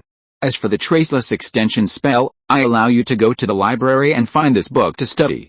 The content on it is very detailed." After Snape finished speaking, he took out another document from the bookshelf, cast a copying spell, and handed all 3 parchments to Moon. "In addition, this is the formula for the plant growth potion, which is my gift. Happy New Year, and may all your wishes come true." Chapter 211, Shadowless Divine Sharpness. After leaving Professor Snape's office, Moon went directly to the library on the 2nd floor. After he handed the borrowing slip to Madame Pants, the administrator showed a suspicious expression. "Is this the borrowing slip from Professor Snape?" After reading the contents of the parchment, Madame Pants looked up and looked at Moon curiously. As a senior faculty member of the school, she knew very well that there was an irreconcilable contradiction between Gryffindor and Slytherin. And the little wizard in front of him could actually get Snape's signature, which was a rare thing in Hogwarts. "Yes, Mom, do you need to check it?" Moon stood by and looked at the other party with a warm smile. "Check? No need at all." Madame Pants put the borrowing slip on the desk and then walked to the restricted book area. She was worried that the little wizards would pretend to be Professor's handwriting to borrow banned books. But no matter how stupid a little lion is, he would not choose to imitate Snape's handwriting to borrow books. "Although I don't know why Snape agreed to lend you this book, you must remember to find a spacious place when reading," Madame Pants said, and handed Moon a very small black leather magic book with a copper buckle. There are 2 lines of small gold-plated fonts on the title page of this book. "The Magic of Hidden Space, a Guide to the Traceless Extension Spell." "Do I need to find a special place to read this book?" Looking at the magic book that was not even half the size of his palm, Moon's eyes showed a puzzled look. He took the book and was about to open the copper buckle, but Madame Pants's hand immediately reached out to stop him. "No, don't open it here. Find a classroom or go to the grass outside. Anyway, the weather is good today." Okay." Although he didn't know why Madame Pants said that, Moon still planned to do it. He knew that in the magical world, anything could happen. Seeing Moon walking out of the library with a book, Madame Pants stroked her chest and breathed a sigh of relief. Fortunately, he was stopped. Moon didn't plan to go outside to study. The temperature dropped sharply in the past 2 days, and studying outside was simply a torment. Fortunately, his spell practice classroom is also on the 2nd floor of the castle. Just go straight out and turn left. After asking Bengbeng to find Mrs. Norris to borrow the key, Moon couldn't wait to open the book. Gee, it's so big. The magic book, which was originally smaller than the size of Moon's palm, instantly covered most of the classroom after opening the copper buckle and turning the cover. Bengbeng was originally playing with Mrs. Norris. Noticing that a big book suddenly appeared in the classroom, the 2 magical animals ran over curiously. It was also the first time for Moon to see such a big book.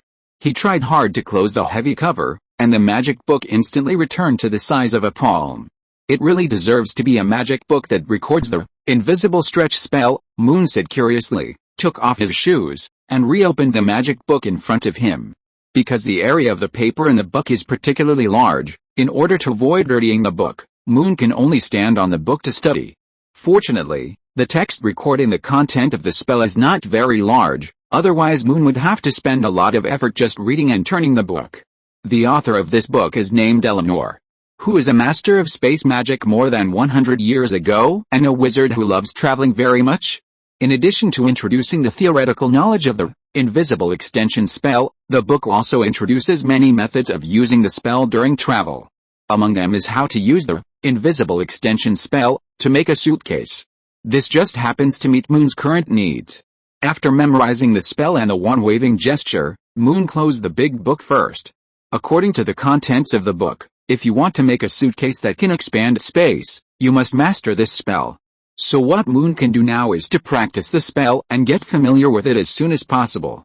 But before that, he decided to take a look at Professor Snape's original spell and practice it together later. Spell, Sectum's Emperor, God's Edge without shadow. How to swing the wand. Stand sideways. Hold the wand tightly in your right hand. Let your arm hang naturally. Then stretch it forward at a very fast speed, and at the same time stab the wand straight at the target like a sword.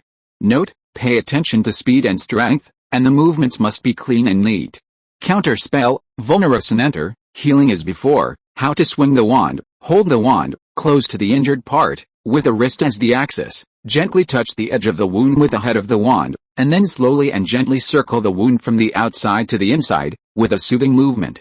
Remember, do not use this spell easily unless necessary. Professor Snape's description is very detailed, and he repeatedly reminded us to use this spell with caution. How can a cutting magic be considered black magic? Looking at the content on the parchment, Moon felt that this spell called God's Edge Without Shadow was just an enhanced version of the cutting spell. After reading through the content, Moon held the parchment in his left hand and waved the wand with his right hand to start practicing God's Edge Without Shadow. When the action was proficient, as Moon recited the spell, the wand stabbed forward and pointed at the terracotta figurine. Swoosh!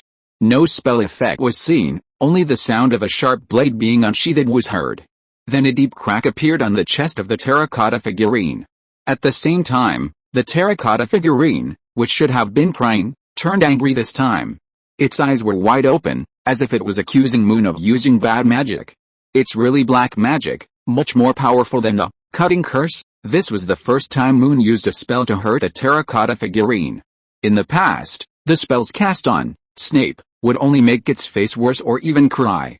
But this time, God of War caused substantial damage to it, and it couldn't recover. It seems that I really need to use this spell less in the future. After Moon finished speaking, he immediately cast a quick healing on the terracotta figurine.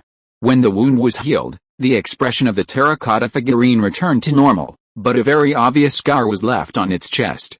This spell is too harmful, and it must be used less in Hogwarts, but it is very suitable in another world. Moon had already provoked the Faithless organization on the Venus Islands, and he was worried about being discovered by the other party's wizards. But as long as he can master this spell, Moon's ability to deal with group battles will be greatly improved. After all, when Professor Snape introduced this spell, he said, the damage caused by God's sharpness is related to the number of times the wand is waved. It just so happened that when Moon practiced other spells, he had already mastered a set of wand-waving skills of his own. In addition, the wand-waving action of God's sharpness is not very troublesome, which gives him the ability to cast this spell quickly. Especially Moon is very talented in cutting magic. The mastery of God's sharpness may really play a role at a critical moment. You can practice with a giant squid. After all, its magic resistance is high enough. Although Moon decided not to use this spell on people in Hogwarts, he still had to practice it. And now the only person who can practice is that big guy, and Snape can't bear the damage of this spell. After learning to cast Invisible Stretch spell, Moon was ready to leave the small classroom. But as soon as he turned around, he found that Bengbeng had sent a Christmas gift in advance.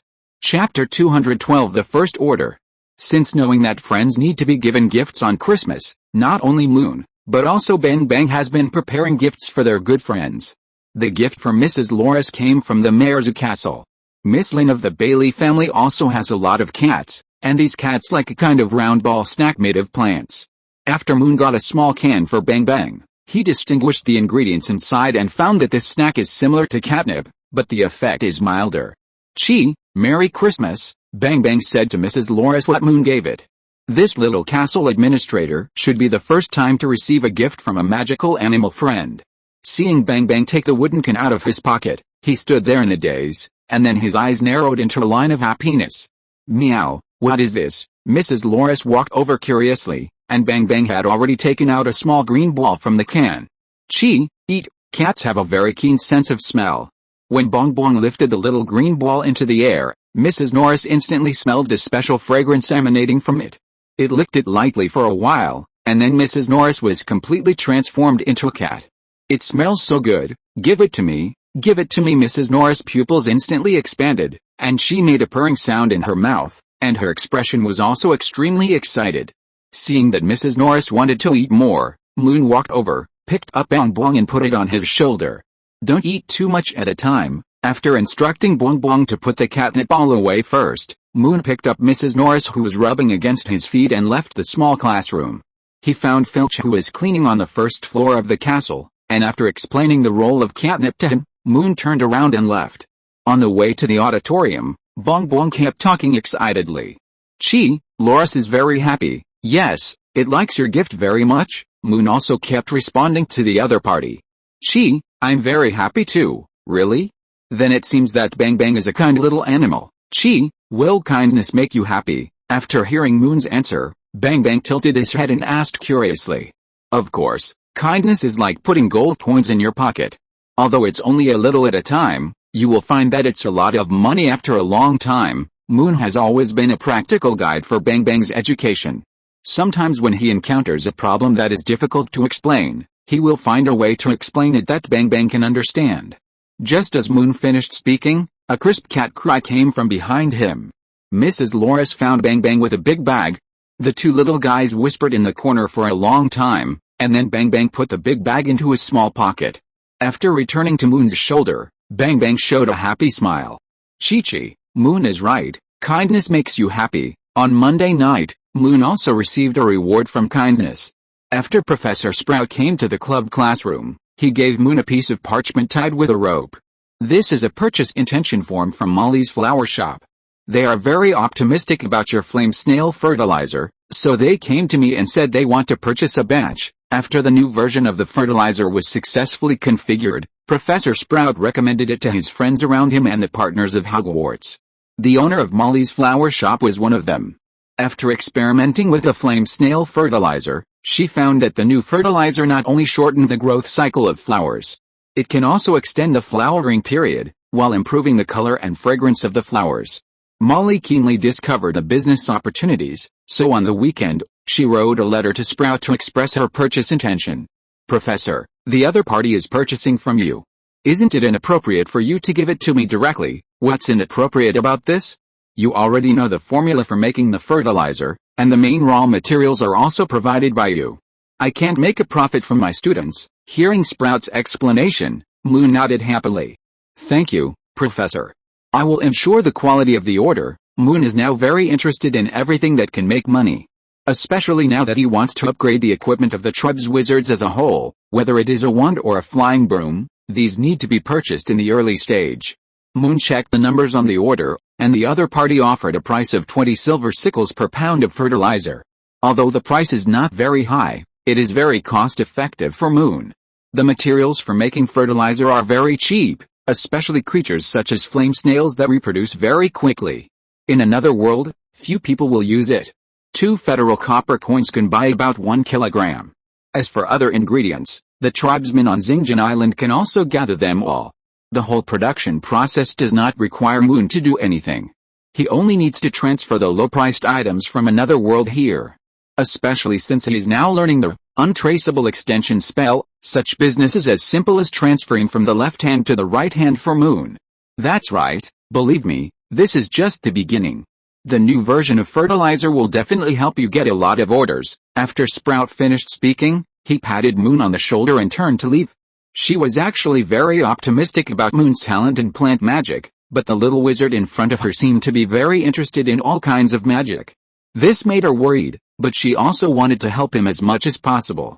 Later, after learning about Moon's life difficulties from Mag, she had this idea. Making simple fertilizers was a very good way for Sprout. Professor, wait a minute, I also have a gift for you. When Moon was on the Vina Islands, he had already collected gifts for each professor. The one for Sprout was a herbal flower tea. This was a tea that the women of the Spirit Tree tribe drank all year round. Moon had also tasted it. It not only tasted fresh, but also had the effect of refreshing the mind. Oh, thank you, this is the first Christmas gift I received this year. Sprout opened the tea bag, sniffed it gently, and a satisfied expression appeared on his face. I think it is necessary to share it with Mag. It will definitely eliminate the fatigue of the whole day. After Sprout finished speaking, he turned around and left the club classroom with the tea bag, and Moon found Cedric. The little wizard's potion improvement failed this morning because he didn't know which link had a problem.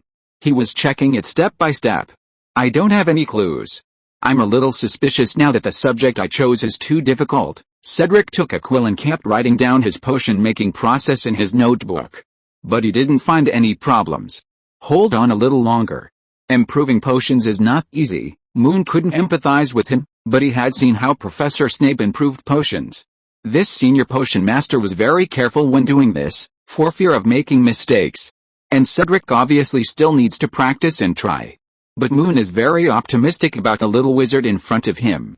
As long as the little living hell decoction can be made, it will definitely be more worthy of attention than glue and aromatherapy. Newt's moonlight grass will definitely be in his pocket. But this matter has little to do with Moon, and he doesn't need this reward. After all, he already has 2 moonlight grasses in his little pocket. Chapter 213 Key Luos Abnormality. Moon's study at Hogwarts was plain but fulfilling. He had made the first rune collar on Tuesday morning. In order to verify the effect of the collar, Moon found Hagrid to try it on Fluffy. After arriving at the room on the 4th floor corridor, Moon found that the 3-headed dog was very sensitive to music, just as Hagrid said. Hagrid just took out a silver whistle and blew it twice, and Fluffy's eyelids began to fight. The 3 dog heads also began to droop unconsciously. However, when the whistle sounded, the puffs in the groove of the rune collar immediately began to jump to the rhythm. As the whistle became louder and louder, the amplitude of their jumping became larger and larger. It worked. The collar really works. After noticing that the middle dog head with the collar was awakened by the puffs, the remaining 2 dog heads also opened their eyes instantly. Hagrid cheered immediately after seeing this scene. However, Fluffy was very irritated because something disturbed his sleep. After discovering that it was the collar that was causing trouble, the 2 dog heads on the left and right began to bite, but because of the angle and distance, Fluffy had no way to deal with it. "Oh, shut up. Fluffy, this collar is here to help you," Hagrid said as he stretched out his 2 big hands to pry open the dog's head. Fluffy thought Hagrid was going to play with him, so he shifted his target from the collar to Hagrid's big hands. "Will Fluffy break the collar?" Seeing Fluffy rubbing his collar against the ground from time to time while playing, Hagrid asked with some concern. "Don't worry, I've tested the hardness of the collar with Thunderbolt Explosion, and there is no problem at all." Moon engraved a lot of strengthening runes on the collar this time. He originally found this from the Fire Emblem key, and later found related runes from the library and optimized them. The new version of the strengthening rune made the hardness of the already very hard rosewood increase several times. Moon's Thunderbolt Explosion only blew the collar away, but did not cause any damage to it. That's reassuring. Hagrid was not surprised that Moon had learned Thunderbolt Explosion. He took the beef spine borrowed from the kitchen and handed it to Fluffy. "Eat more, little guy, it's up to you next." Watching the 3 dog heads tearing the food frantically and swallowing the bones that were almost as tall as themselves in a few bites, Moon was surprised and relieved at the same time.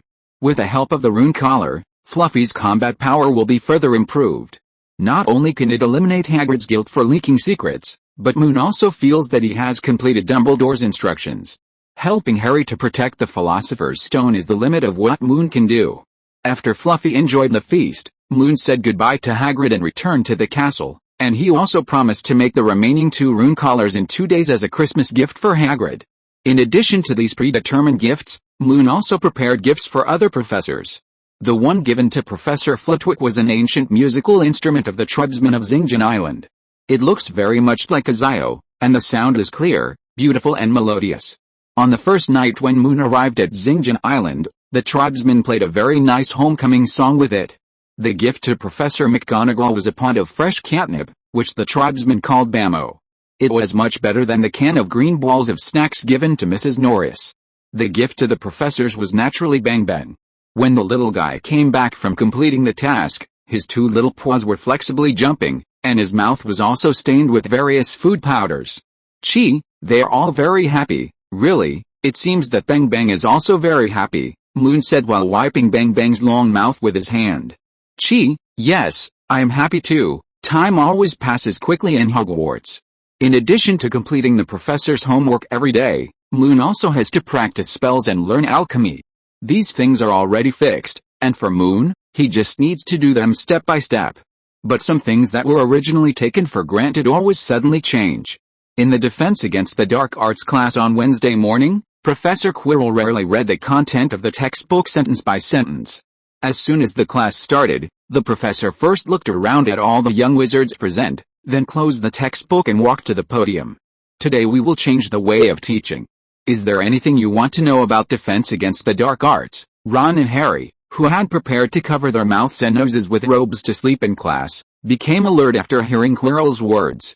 "Professor, you should have done this a long time ago." Perhaps because he had long known that Professor Quirrell's character was very weak, Ron had no respect for him at all.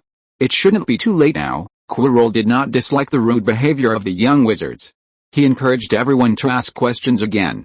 "Professor, I want to know how to deal with Grindylow." As soon as Quirrell finished speaking, Hermione, who was sitting next to him, immediately stood up and asked. She had long wanted to learn more about the magical creatures introduced in the Defense Against the Dark Arts textbook, because Quirrell would not answer any questions from students before. Now that she has the opportunity, she will naturally not let it go. "Well, Miss Granger, you need to understand the weaknesses of Grindylows. For example, their fingers are very easy to break, and the roar of mermaids can also scare them. Of course, powerful attack spells can also be used. Professor, I want to know if you really encountered a resurrected zombie? How did you subdue it, Mr. Weasley? In fact, the resurrected zombie is just a rumor. I just encountered a vampire." Professor Quirrell used to be very taboo about being asked this question, but today he generously satisfied the curiosity of the little wizards. "Garlic is the most useful against vampires," Quirrell said this, weighing a bunch of garlic hanging around his neck with his hand.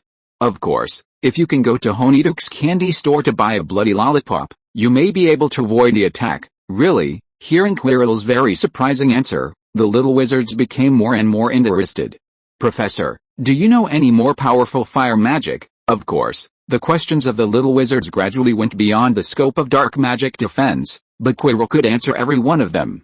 Moreover, his explanations were not only vivid, but also gave a variety of answers, which made the atmosphere in the whole class more and more heated. After hearing Quirrell answer one question after another, Moon was also surprised by this professor who usually stuttered. Such a level of knowledge has long surpassed most professors in the school. "Professor, do you know curse magic? How can we break the curse?" After Quirrell answered Seamus' question about blasting magic, Moon immediately raised his hand and stood up. As the High Priest of the Tribesmen on Xingin Island, Moon has been thinking about how to completely solve the problem of Erebus's curse. Now that Quirrell is willing to answer the questions of the little wizards, curse magic also belongs to the category of black magic, so Moon immediately asked it out. "Oh, Mr. Scarlett, I'm very glad that you can ask questions," Quirrell said and immediately walked over through the classroom desks and chairs. "Your question is about curses, right?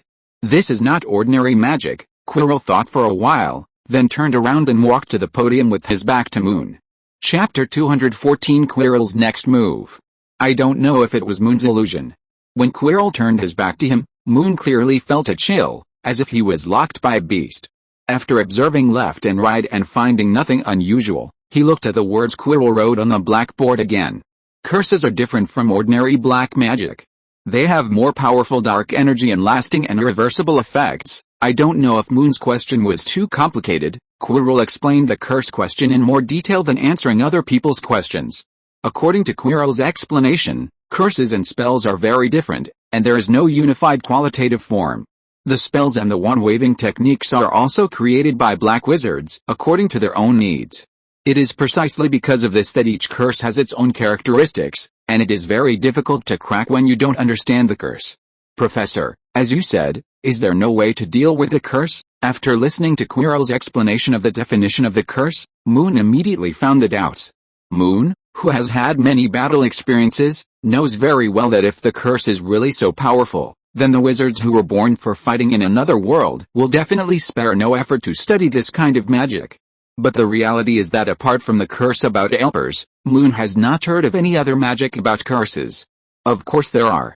The magic of the dark wizards who can cast curses must be very powerful, and the curses they cast are also divided into different levels, Quirrell said, and took out the chalk and wrote two groups of words on the blackboard: ordinary curse and dangerous curse.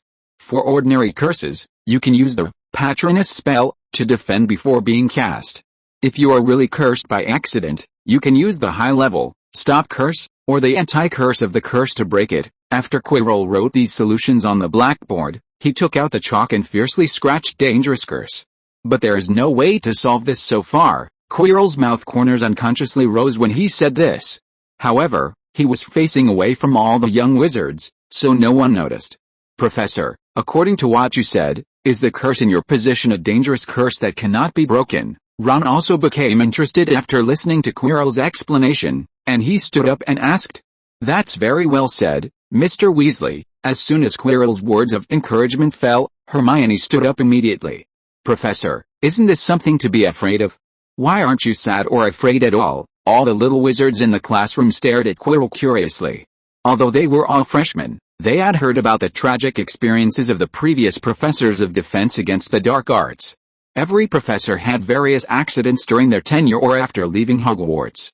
Some of the serious ones even ended up in St. Mungo's Hospital for magical injuries and maladies. It can be said that wizards throughout Britain are full of fear for the position of Professor of Defense against the dark arts at Hogwarts. And Quirrell's expression now is too relaxed, not like someone who knows that he is deeply cursed. Moon also noticed this, and he stared at him closely, hoping to get a reasonable explanation. Well, that's because I have decided to leave Hogwarts early, so that the impact of the curse will be minimized. Quirrell answered the question stutteringly, and then immediately opened the textbook again. That's all for today's questions. I hope you can understand from the questions just now that you should try not to provoke dark wizards. Noticing that the excitement of the little wizards had not yet passed, Quirrell immediately added another sentence. The evil spells and curses mastered by dark wizards may affect your life safety. This sentence more or less had a deterrent effect, and the discussion of the little wizards in the classroom gradually became quieter. Then Quirrell began to read from the textbook again. When the bell rang, Quirrell assigned an assignment. Please use your imagination to use magic to defend against the theft of dark wizards. You are required to write a full 15-inch parchment. Oh, no, Professor, I thought you had become a better person, but I didn't expect you to be more cruel than Snape. Ron immediately whined after hearing the homework requirements, but Quirrell ignored him and walked straight to Moon. Mr. Scarlett, do you have anything else you want to know about the curse? If possible, maybe you can come to my office for a detailed discussion. As soon as Quirrell finished speaking, Moon shook his head immediately. Not for now, Professor. Although he had just learned some basic knowledge about the curse from Quirrell, Moon's suspicion of the professor did not decrease at all. Okay, the homework should be handed in after Christmas, Quirrell said slightly, turning his head with some regret, and when he was about to leave, he immediately looked back at Moon. By the way, are you leaving school on Christmas? Moon was about to shake his head, and Ron next to him couldn't wait to surround him. Moon is going home, Professor. Can't you have less homework? Really, Mr. Weasley, if you really can't finish it, it doesn't matter if you write less. Okay, Professor. Looking at Quirrell's back as he left, Ron cheered happily.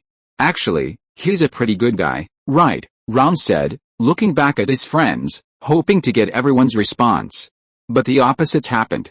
Moon and Hermione looked at him like a fool. Don't be like that. I didn't know you had already suspected Quirrell. Ron, didn't you notice that he was very abnormal today? Hermione and Moon walked side by side in front. The little witch's expression was very cold now. In fact, Hermione didn't suspect Quirrell at first, but later the homework that had some obvious directions made her suspicious. I didn't notice that he was abnormal. Are you too suspicious? Ron's voice became smaller and smaller, and Harry nodded beside him. Quirrell is unlikely.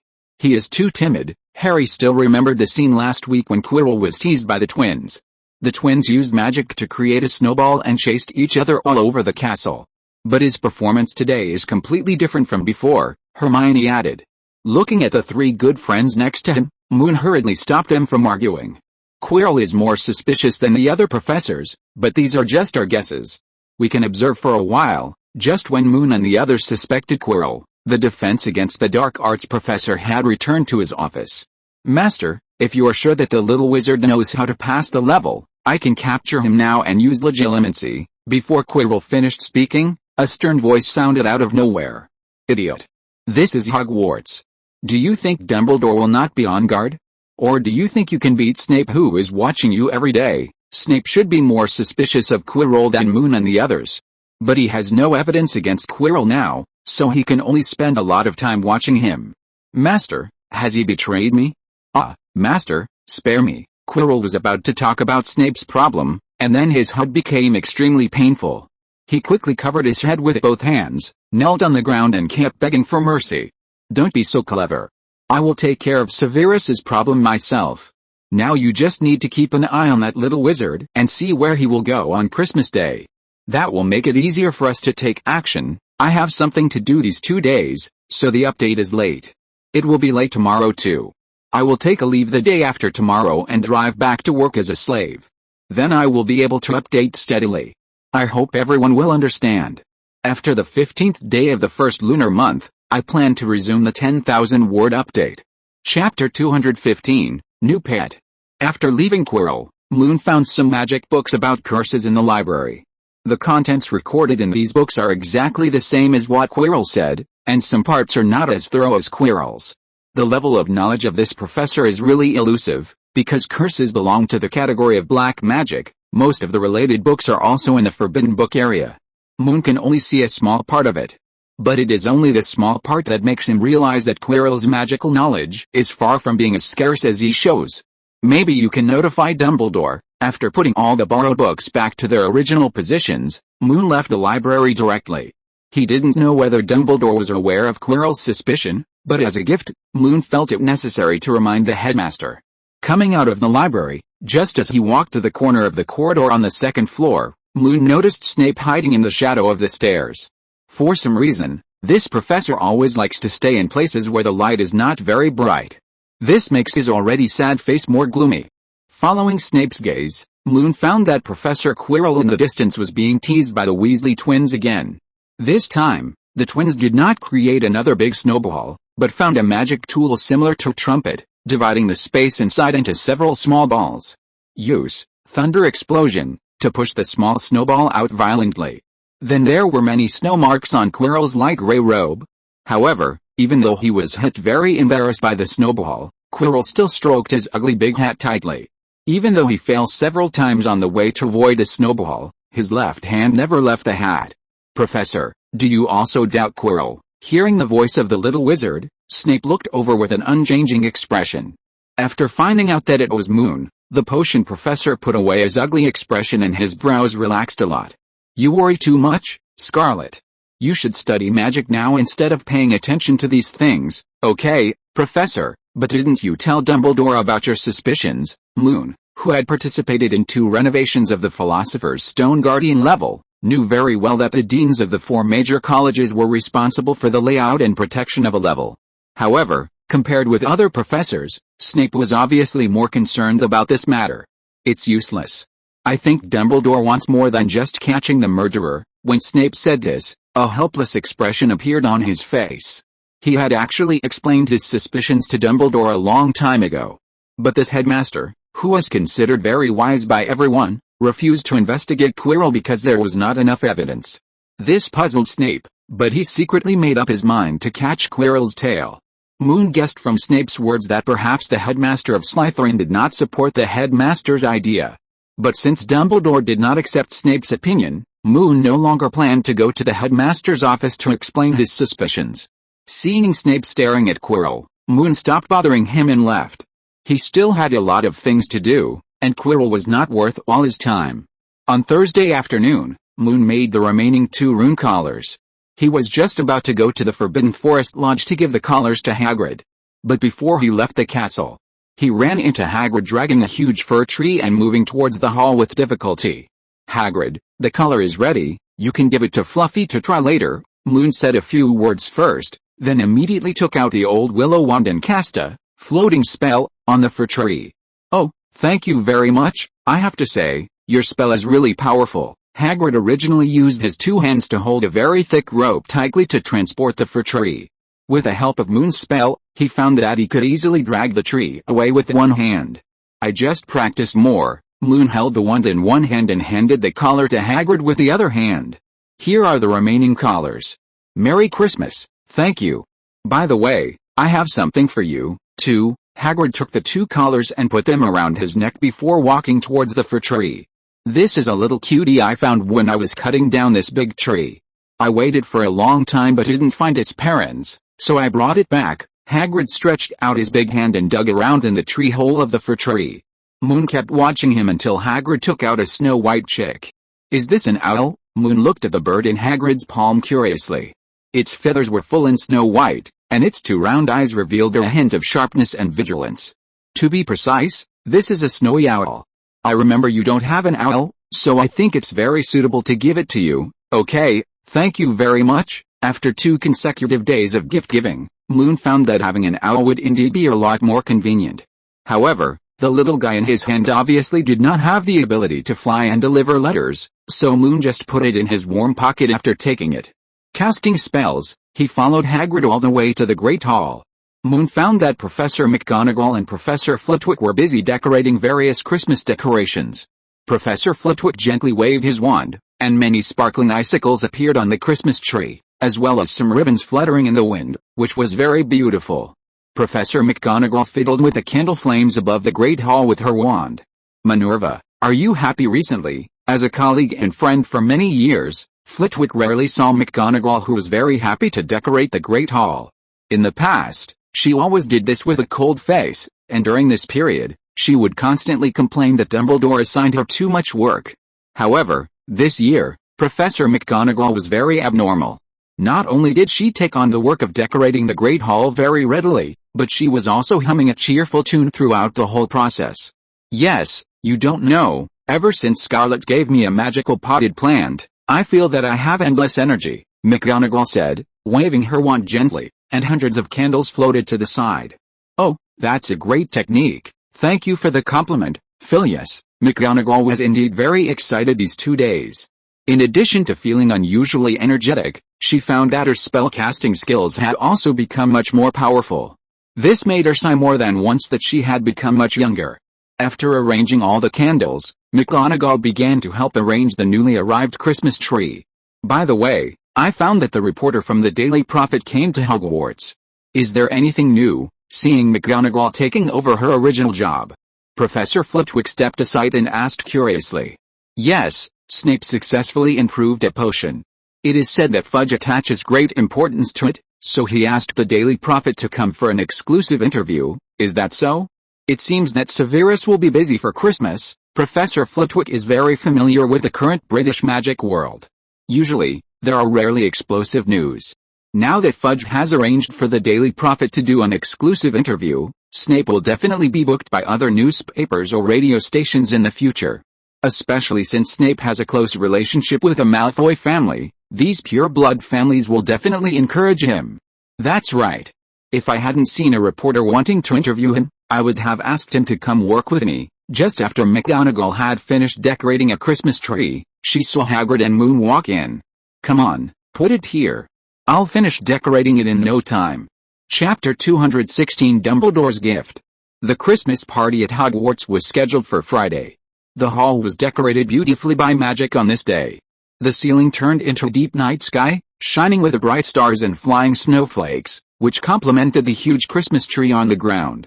Many little wizards came to the hall and gathered under the Christmas tree, trying to reach the small gifts placed by the professors on the tree.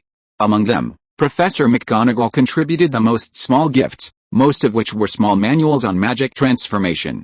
Professor Snape made some potion material packages, which contained some precious herbs and magic minerals that students rarely used. After receiving such gifts, senior students would immediately give them to junior students, and then the little wizards who didn't understand would find a small trap in it. This is a dose of poison hemlock essence. Congratulations to forgetting it. Now please write down the potion it can make, as well as the formula and refining method of the potion. Professor of Potions, Severus Snape. Professor Snape left the same note in each small medicine bag. As long as someone opens the note, the name of the young wizard will be displayed in the blank space on the note. Then he will receive a potion homework in disguise.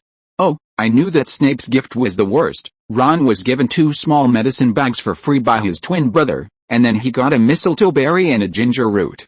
Don't be depressed, I actually have one too. Harry patted Ron, who was looking bitter, and took out a note with his name on it. His herbal bag was not given by others, but because of curiosity, Harry picked one up with his wand. Yours is sneezeweed. It can only be used to make sneezing powder, but I have no idea what these 2 materials can be used for. Noticing that Ron's expression was getting more and more angry, Moon walked to his side. Mistletoe berries can be used to make ordinary antidote potions, and can also be used to make forgetfulness potions, but you have to ask others for the formula. Hearing Moon's help to answer, Rowan readily took up the next note. Ginger root can be used to make a potion for treating scabies. There is also a kind of intelligence enhancement potion and a beauty potion that need it. I don't know the formula either. After listening to Moon's explanation, Ron happily put away both notes.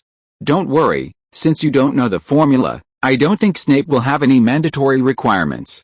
After all, he definitely doesn't want first-year wizards to come into contact with such high-level dangerous potions. Ron's statement was very correct, and Moon couldn't refute it.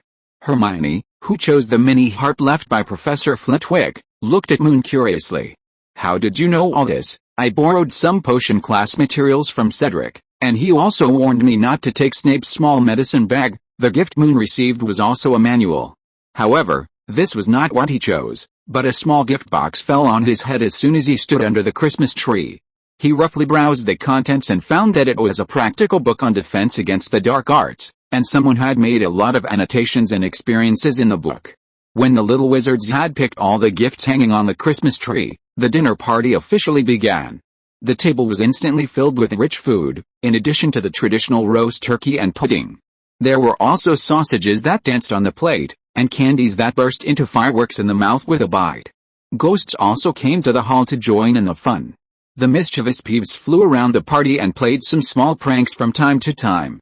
When he found that no one was paying attention to him, Peeves would rush up and pinch the nose of a little wizard, and then keep shouting, "Pull your nose." Neville had been tossed several times, but Peeves didn't seem to let him go.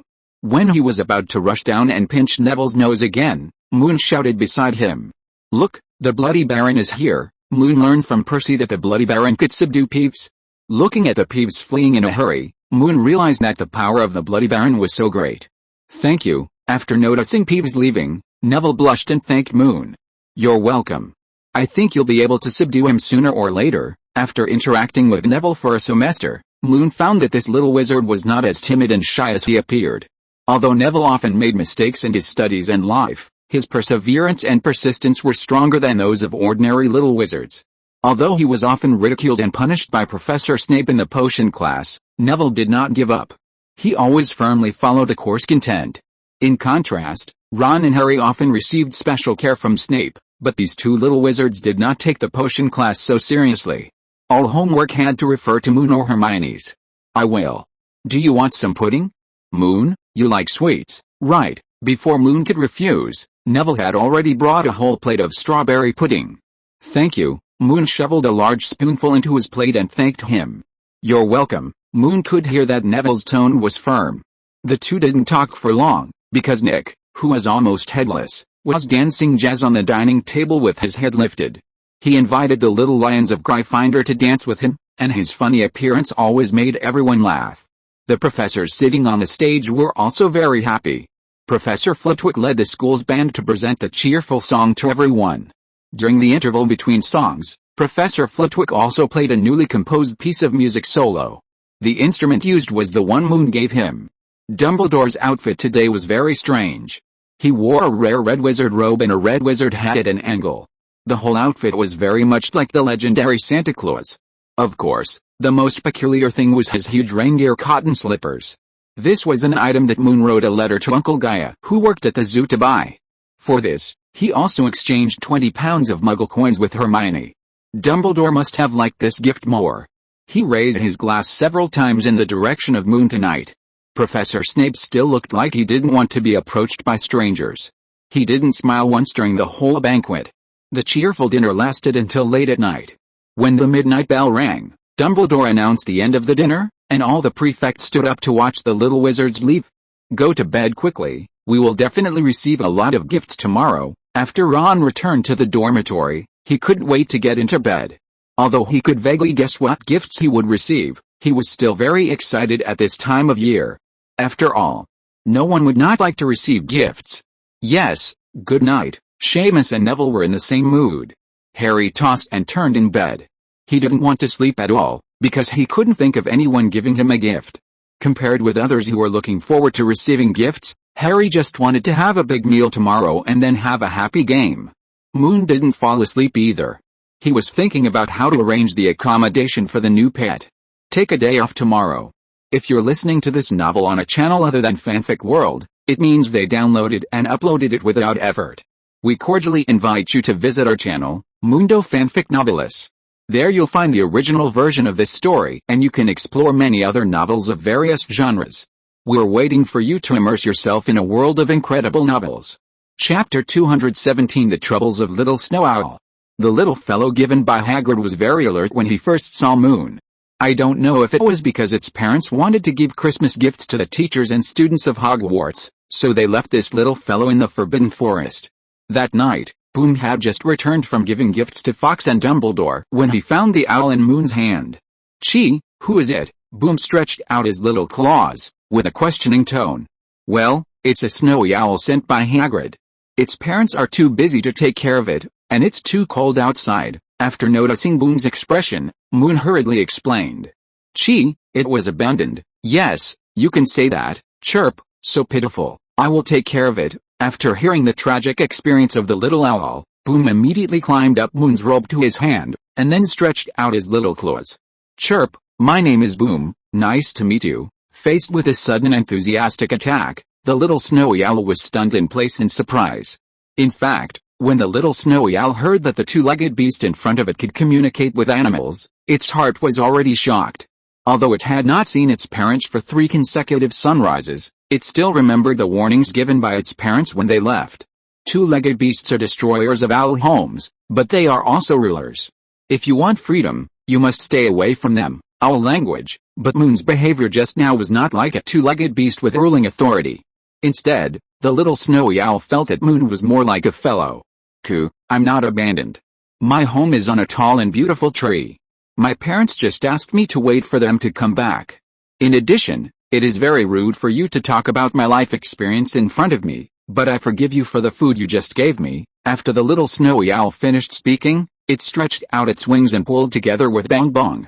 But this time it was Moon and Bengbeng's turn to be surprised. Moon had communicated with owls before, but this was the first time Moon had seen a bird that could speak so well. Whether it was Harry's Hedwig or the messengers in the school's owl shed, the meaning of each owl's words was very brief. It was indeed very rare for the little guy in front of him to be able to fit a long sentence into his trill. "Chirp, you said it too fast. Can you say it again?" Bung scratched his head with his little claws and said embarrassedly.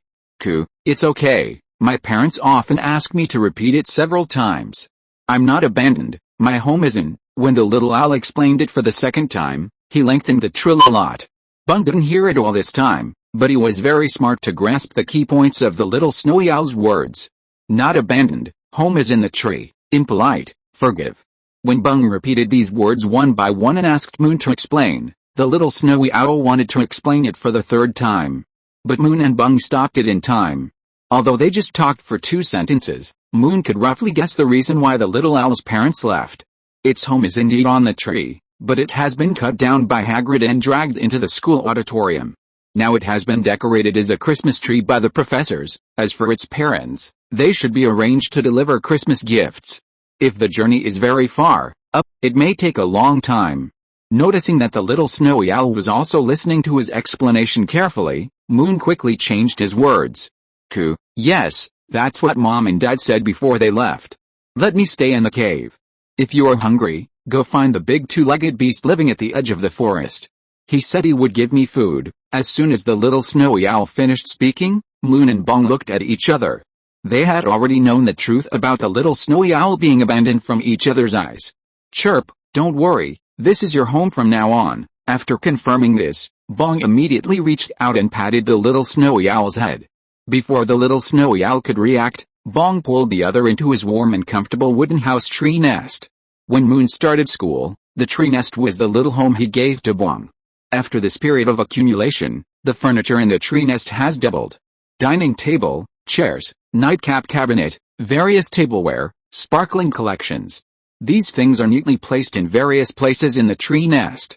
Some of the large items were originally in Bengbeng's small bellaband. It was also this week that when Moon learned the invisible stretch spell, the space of the tree nest was expanded by half, and these furniture were stuffed in. "Gee, it's beautiful, right?" Bengbeng spoke with a very proud tone. This place is as beautiful as the house of the 2-legged beast." Perhaps he was shocked by the furnishings in the tree nest, and the little snowy owl didn't say much this time.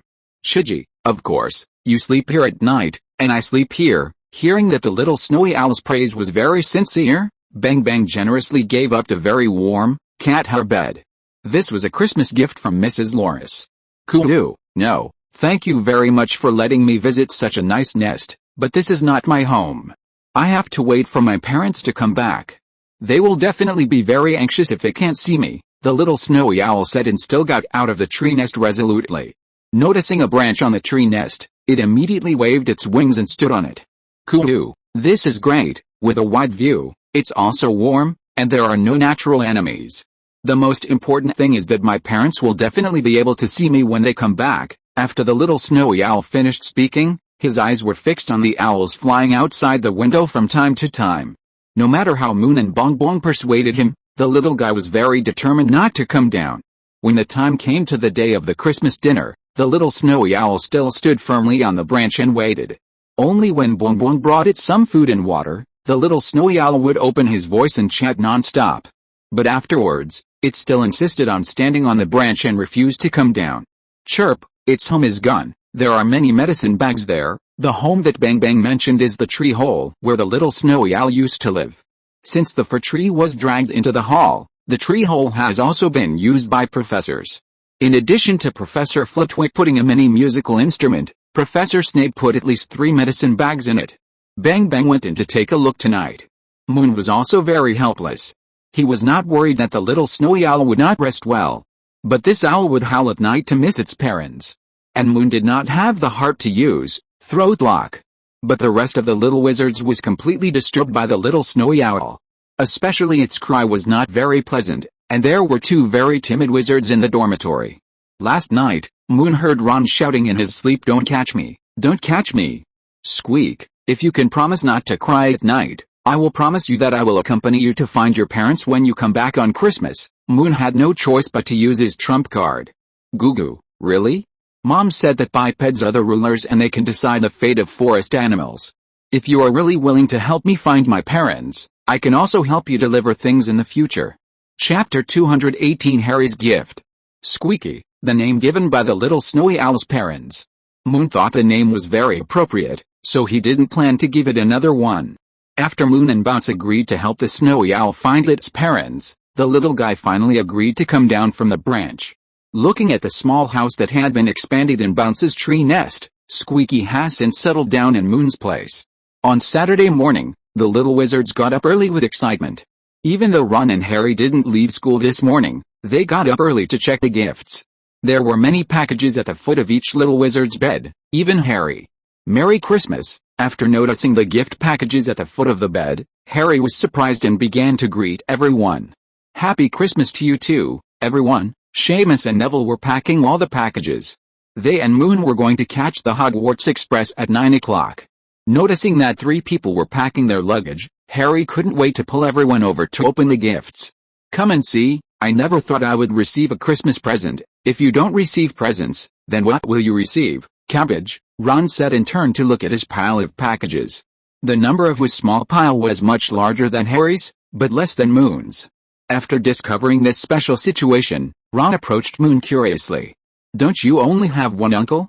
How can you have so many presents? Most of the presents Ron received came from the elders in his family, so he subconsciously thought that Moon's presents were also like this. These are all from my new friends, such as Cedric, Hagrid, Sprout, and McGonagall. Wait, Moon had just picked up 4 packages when Ron stopped immediately. Are you saying that the professors are also your friends? Seeing that Ron's brows were furrowed and his mouth was wide open, Moon lifted his chin and helped him close his mouth. Don't be surprised, that's the fact, Moon said as he stuffed the gift packages into the suitcase one by one. Wait, Moon, are you really not going to open it for us to see? After noticing Moon's action, Ron immediately pressed the box. According to him, few young wizards can get Christmas gifts from professors in their first year, so Ron is very curious now. Forget it, I'm in a hurry, Moon had just explained, and Harry next to him exclaimed. What is this? Harry had never seen such a beautiful thing. Holding it in his hand was like holding liquid, and it slipped out easily through the gaps between his fingers.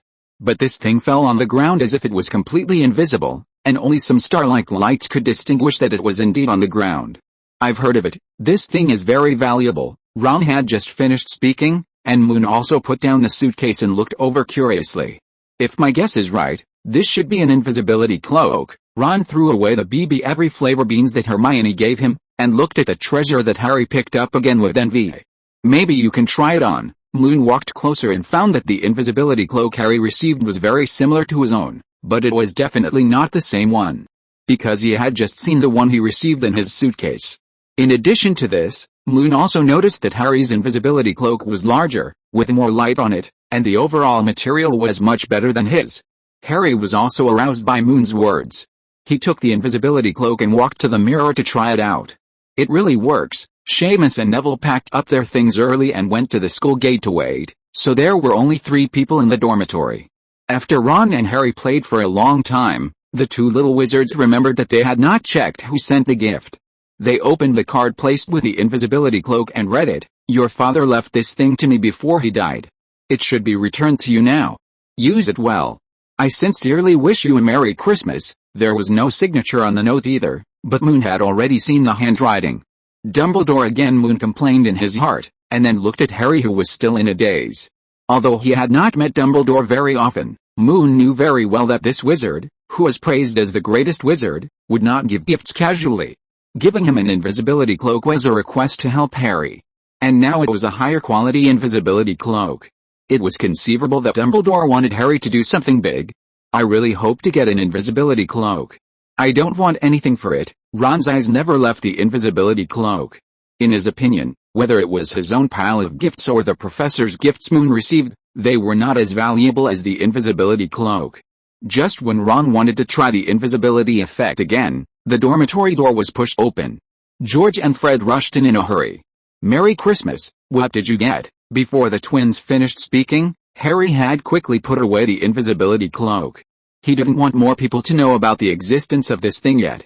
Hey, look, Harry actually has a sweater too. The Weasley twins were both wearing blue sweaters, but one was embroidered with a blue M and the other was a blue G. Harry's sweater did not have any letters and was bright green. Is there any saying about this sweater? Moon looked at the Weasley twins curiously. When he was looking through the gifts just now, he also found a sweater of the same style. No saying, it just keeps you warm.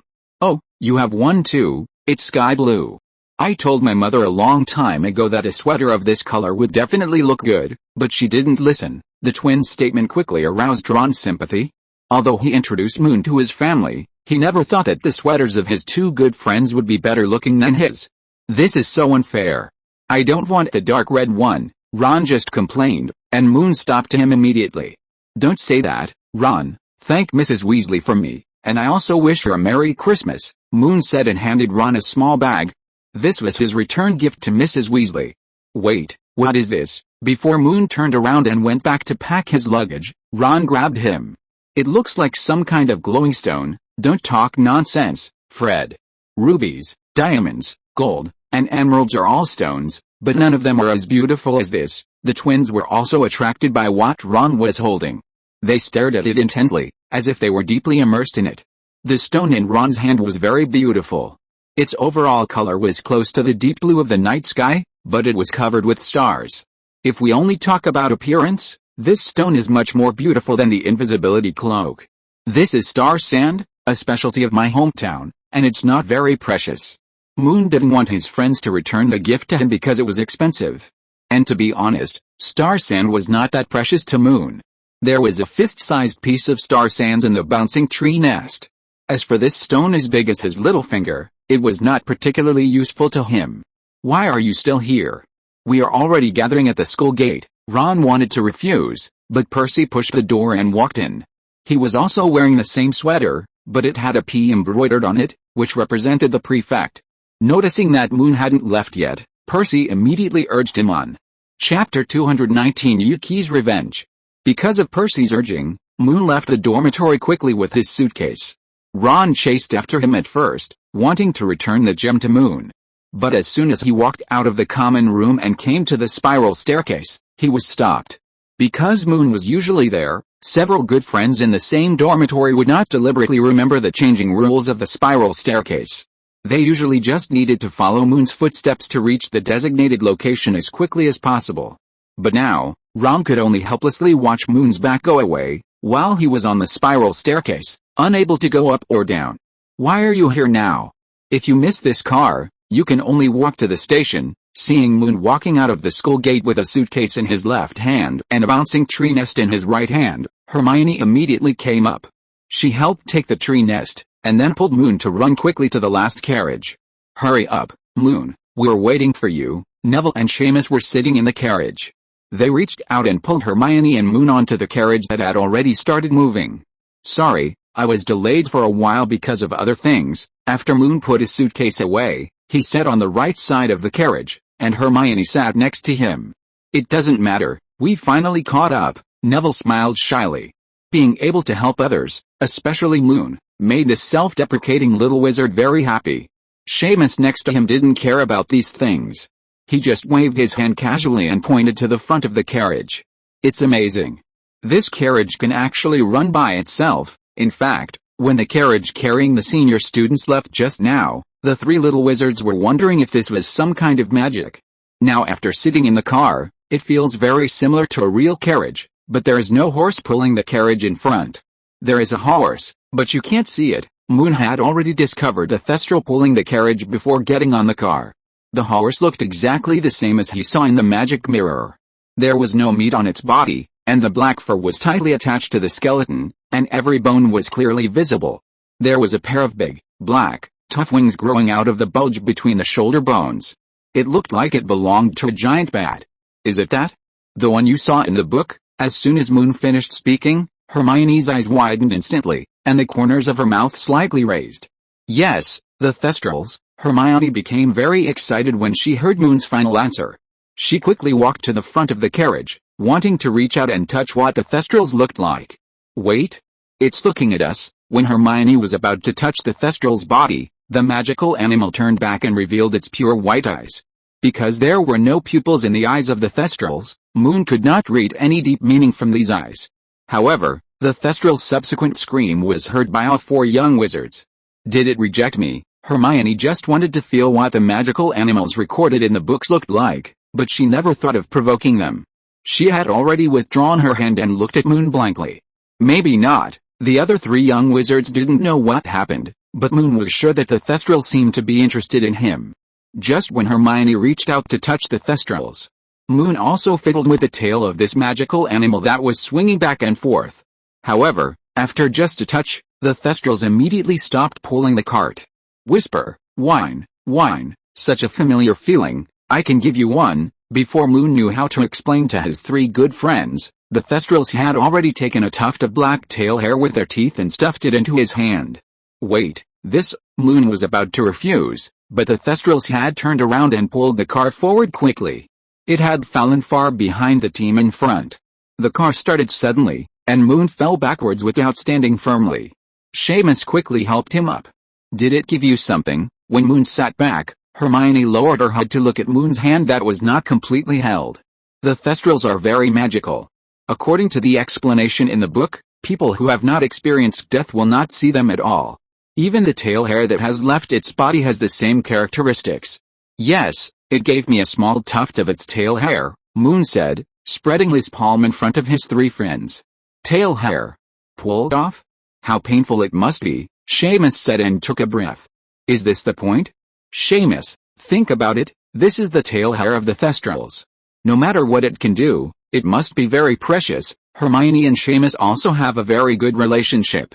In the potions class this semester, various accidents often occur because of Neville and Seamus. As partners, Moon and Hermione can often avoid disasters at critical moments. So when Hermione spoke in an accusatory tone, Seamus just curled his lips helplessly. As for Hermione at this time, she had already reached out to the tail hair of the Thestrals. Are you sure this is animal hair? The temperature is too low. Hermione immediately retracted her hand after just a touch. She felt that what Moon held in his hand was colder than the ice on the Black Lake. Of course it is, and it's still very fresh, Moon joked, then spread his hand and continued to pass it to Seamus and Neville. Forget it, I'm not interested in cold things. Seamus waved his hand, and Neville, who was next to him, saw Moon's palm and shrank back in fear. My uncle said that the Thestrals are ominous creatures and told me not to get close. Neville clenched his hands tightly when he spoke. Even though he was very curious now, he always kept in mind the warnings of his elders at home, Thestrals will bring all kinds of terrible disasters to those who see them. It is a bad omen. Algae Longbottom. Well, okay, can you not say this in front of the Thestrals next time? When Neville was speaking just now, the Thestrals made a hissing sound. Moon was too embarrassed to translate it for Neville, because the Thestral scolding was too nasty. As Moon spoke, he tore off a piece of paper from his notebook, wrapped it around the Thestral's tail hair, and opened the suitcase to put it in. Boom! The carriage passed over a small ditch, and the wheels made a dull sound. Ouch! Okay, then I'll try to only say it in front of you in the future. Neville was just dodged, and then added another sentence without knowing why. Boom boom boom boom boom. Before Moon could remind him, the carriage passed over several gullies and rocks in succession, and the speed was getting faster and faster. I remember the road to school didn't seem so difficult to walk on. Seamus held the edge of the carriage tightly with both hands, and his voice trembled as his body rose and fell. In fact, whether you can speak also determines whether the road you are going to take next will be smooth. Moon had already discovered that the Thestrals were specifically seeking revenge. This magical animal would rather choose the edge of the bumpy road than the center of the flat road. Of course, Moon couldn't blame the other party. After all, it was all his friend's fault. Fortunately, the remaining road was not very far. When they arrived at Hogsmeade Station, the Thestral braked suddenly, reaping the last screams of the little wizards, and left with a proud snort. Chapter 220 Hermione's Gift. Sitting on the Hogwarts Express again, Moon felt like he was back to the beginning of school, but this time it was in the opposite direction. After getting on the train, he had just found an empty compartment and had not had time to put away his luggage when Hermione pushed the door and walked in. "Thank you very much for your Christmas gift, and I wish you a Merry Christmas," Hermione said as she put a brown wooden box on the dining table and pushed it to Moon. "I know you are very good at carving, but you have too few tools. I hope this can help you." Hermione's father is a well-known dentist in London. Because she had seen her father using all kinds of strange tools to fix people's teeth since she was a child. So she knew very well how important a set of handy and fully functional tools was to a craftsman. In comparison, whether Moon was carving or to making a wand, or making pottery figurines later, he used a wood carving knife. Although this can prove that Moon's carving skills are very high, it becomes very difficult to complete some fine carvings. It was precisely because of her keen discovery that Hermione asked her family to buy a set of wood-carving tools from Diagon Alley. Hermione originally wanted to find a wand shop or a flying broom company to buy similar tools, but they were helpless. Finally, after discussing with her father, they chose to buy a set of primary wood-carving tools used by alchemists from a second-hand store. "Can I open it and take a look?" Noticing that Hermione's expression was very serious, Moon also became curious about the contents of the wooden box. Of course Hermione smiled and stretched out her hand to make a gesture of invitation, and Moon immediately pulled the box to his side. After the small wooden box was opened, the 3 layers of partitions inside were immediately pulled up, and the wooden box instantly became a small treasure chest with 4 layers of space. Various tools of different sizes and strange shapes were placed on each layer of the box. Moon first took out a silver knife that was very similar to his carving knife. He gently stroked the blade with his fingers, and he knew that the knife was unusually sharp. In addition to the main knife, there are also round-mouthed knives that are specially used to carve circles, arcs, and grooves, as well as triangular knives and bevel knives for modifying details and lines. The bottom layer of the box also contains hammers, tweezers, saws, sandpaper, and a set of goggles. "Thank you very much. These are very useful to me." Because of his rich experience in carving, Moon knew the use of every tool here at a glance, even if some of them he had never seen before. According to Moon's original plan, he also needed to make some wands and flying brooms in another world. Now that he has such a complete set of tools, it is not just a matter of saving time for him. Maybe the success rate of making wands and flying brooms will also be greatly improved. "Don't be so polite. In fact, I also like the gift you gave me very much." Noticing that Moon couldn't put down the tools in the wooden box, Hermione's face was filled with a smile. The gift Moon gave Hermione was a set of wooden bookmarks he made himself. Knowing that Hermione was very interested in transfiguration, Moon carved the 7 runes he currently mastered on the bookmarks and gave them to Hermione. As a related upgrade magic for transfiguration, the appearance of alchemical runes immediately hit Hermione's heart. Especially since the meaning of these runes were engraved on the bookmarks, Hermione was so happy that she immediately put these bookmarks in her favorite books. By the way, where are you going for Christmas? After Moon put the toolbox in the suitcase, Hermione asked a question in her heart. She had already guessed that Moon had no family to rely on in London, and Christmas was a day for family reunion, so Hermione was very curious about where Moon would go in the next 2 weeks. I should find a place to live in Diagon Alley first, and then do some private things. Moon also knew that Hermione should have guessed something, so he didn't plan to hide it. Okay, since you have a plan, then I'm relieved. The two little wizards chatted briefly for a while, and then each took out a magic book to read. After this period of time together, Moon and Hermione have already developed the habit of encouraging each other and urging each other to study. It's time to study on the train. Nearing evening, the arrival notice in the carriage sounded. Moon and Hermione put away their homework and waved goodbye. After coming out of platform 9 3/4 again, Moon walked towards the Regent River with Bengbeng and Juju. He had already changed into ordinary Muggle clothes, but the two pets on his shoulders still frequently attracted passers-by to look back. Chi, this is where we used to live. Bengbeng stood on Moon's right shoulder and kept introducing nearby Muggle things and scenery to Juju. Cars, picnics, balloons, delicious two-legged food. Because of a Christmas, there were a lot of Muggles having a dinner party in Regent Park. Juju, who had only seen the Forbidden Forest, became more talkative after seeing these. Gugu, is that really delicious? The car runs so fast, the little two-legged beast looks like this. It turns out that your life was so good before. If possible, can you treat me to something called honey jam? Juju's tone was still very polite, but the effect that Moon wanted was not achieved. After seeing the luxurious life of Bengbeng in Hogwarts Castle, the little snowy owl became a little lazy. It should have been time for it to practice flying with its wings full of feathers, but this little guy has only been busy enjoying food and life with Bengbeng recently. He doesn't want to leave the warm tree nest at all. After discovering this, Moon felt it was necessary to let this little guy know about his previous hard life. So he planned to take it and Bengbeng to the bridge hole to take a look when he came to London. Squeak, we can't afford these. If you really want to eat, you must get it through your own efforts. Moon explained his previous living conditions to Squeak while quickly passing through Regent's Park. Going down quickly along the river to the bottom of the bridge pier, Moon found that it was almost the same as before. It was just because no one had lived there for a long time, so there was a little more dust. Gugu, is this really where you lived before? It's damp, dark, and has a strange smell. The only good thing is that there is a lot of food, which I like very much. Juju patrolled the bridge hole and quickly locked onto a gray mouse hiding in the corner. Because he couldn't fly yet, Juju jumped over clumsily. Just halfway through, the mouse found it and bared its teeth at it to intimidate it. Goo, it bullied me. Perhaps it had never been bullied like this before. Juju looked back at Moon in a daze. But before Moon could make a move, the nearby Bengbeng had quickly pulled out a huge golden vase from his small bellyband and smashed it on the mouse's head. Chi, don't bully my brother. The gray mouse was stunned after just one blow. Without time to worry about to occupy this home and beat people, the mouse immediately went back to the hole in shame. Shiji, don't worry, I will protect you in the future. Bengbeng put the vase he got from the Bailey family back into his pocket, and then patted Juju, who was crying. Before the little snowy owl could continue crying, Bengbeng immediately looked outside the cave. Chi, someone is coming. Chapter 221 Someone is following. After hearing Bengbeng's reminder, Moon took out his wand without any hesitation.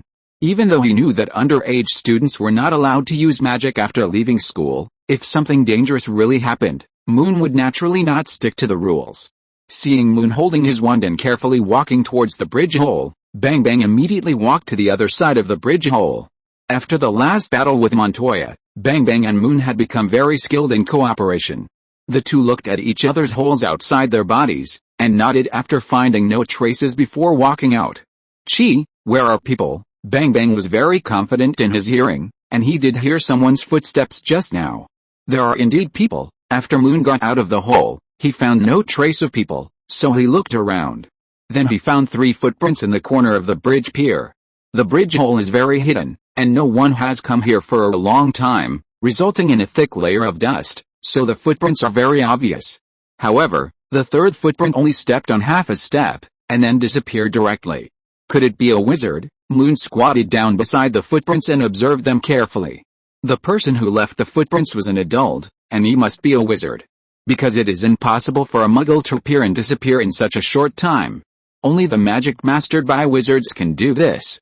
Why did the other party leave in a hurry? From the direction of the third footprint, it can be seen that the wizard who suddenly appeared on the bridge pier wanted to get closer to the bridge hole. However, after only half a step, he used a magic similar to apparition to leave. While Moon was still thinking, Bengbeng turned around and climbed up the fence post next to him. "Chi, it's coming," Bengbeng said while jumping and waving his little paws. Moon was also attracted by its excited expression. Before asking who it was, Moon saw a red light appear in the distance of the Regent River. At the same time, a crisp chirping sound entered his ears. "Shiji, Fox, I'm here," Bengbeng had just shouted twice when the fire in the distance swept across the river and quickly landed on the bridge pier. After discovering Moon's figure, Fox threw the letter in his claws and then whispered to Bengbeng. As for Juju, the little snow owl was completely stunned when he saw the phoenix appear, and his eyes were full of admiration and fascination. "Did Dumbledore ask you to come?" Moon took the envelope and asked while opening it. Fox didn't make any sound, looked at Moon and nodded, then turned around and continued to chat with Bengbeng. Although he had long known that Bengbeng had strong social skills, he still felt a little awkward when he saw him being so close to the phoenix. Sniff and phoenix, is the gap between these species a bit too big? Seeing that the two animals were chatting very enthusiastically, Moon did not plan to interrupt them and concentrated on reading the letter in his hand.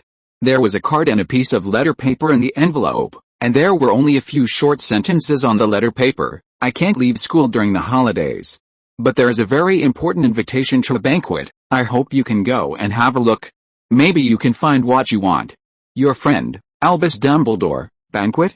Can a student like me be allowed to attend a banquet that invites Dumbledore?" Moon said as he closed the letter paper and took out a gold-plated invitation. "Dear Professor Dumbledore, the Ministry of Magic sincerely invites you to attend a celebration ceremony of extraordinary significance. Severus Snape has successfully improved a new wolfsbane potion. Its advent has greatly enhanced our ability to deal with the challenge of werewolves. For this reason, the Ministry of Magic decided to award him the Order of Merlin, Class III. The celebration ceremony will be held at 8 p.m. on December 30th, 1991 in the main hall of the Ministry of Magic. We sincerely hope that you can take the time to attend and witness this glorious moment together. Looking forward to your presence. Minister of Magic, Cornelius Fudge." "So it's Professor Snape's new potion. Isn't it just improved? How can it win the Order of Merlin, Class 3? Moon knew Snape's new potion very well, and he provided 2 of the ingredients. But he never thought that a potion could bring Snape such a great honor. Since it's Professor Snape's celebration dinner, it shouldn't be a problem for me to go. At least I should congratulate him," Moon thought as he folded the envelope again and put it back in his jacket pocket. "Please tell Headmaster Dumbledore that I will attend the dinner on time, and thank you very much for coming." Fox just nodded slightly after hearing what Moon said before. He came out this time to take Moon's message back. But when he heard the words of thanks to him later, Fox tilted his head and looked over curiously. Moon didn't intend to explain. He had guessed that the adult wizard who suddenly appeared just now might have left here because he noticed Fox's arrival. However, there was no need for him to let Phoenix take this message back to Hogwarts, because Dumbledore had already said that he could not leave the school during the holidays. After receiving Moon's message, Fox and Bung reluctantly parted. Watching the Phoenix disappear in the distant sky again, Moon picked up Bung and put it on his shoulder. "Let's go, we have to find a place to stay early, otherwise it will be dark soon." Picking up all his things again, Moon took the Muggle transportation to the Leaky Cauldron. Because of the holidays, the bar was already bustling with people coming and going. When Moon, a little wizard, appeared with 2 pets, this strange combination attracted the attention of many wizards. However, facing this kind of scene, Moon already had experience. He pretended to be calm and walked through the crowd to the bar. "Hello, boss, I want to book a room." "No problem, there are many rooms. Single room is 5 gold galleons a night, double room is 9 gold galleons. Which one do you want?" Tom, the bar owner, was mixing his newly developed whiskey for the guests with his back to Moon. After controlling the wine glass to accurately land on the guest's table, he looked down at Moon. "Oh, I remember you, the little wizard who came to buy textbooks the day before school started. Are you going to stay here, kid?" "Yes, boss, a single room is fine, Moon took out his purse and began to count out the gold galleons one by one. Don't worry, kid. Hogwarts teachers and students can enjoy a 20% discount during the holidays. We also have a price reduction event at Christmas. Also, let me ask, are you going to stay here permanently? Yes, it may take 2 weeks, okay, so I can give you a 30% discount. Is that okay? Thank you, I have no problem.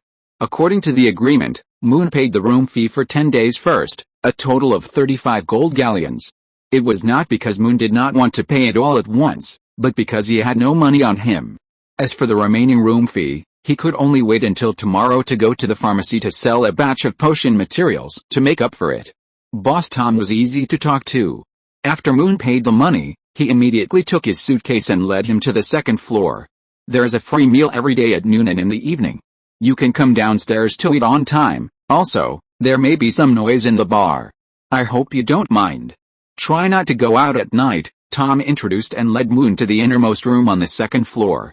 It's quite quiet here. You can put your luggage under the bed. If you have any problems, you can ring the bell over there, okay? After Moon agreed, Tom took a key off the iron ring and handed it to him.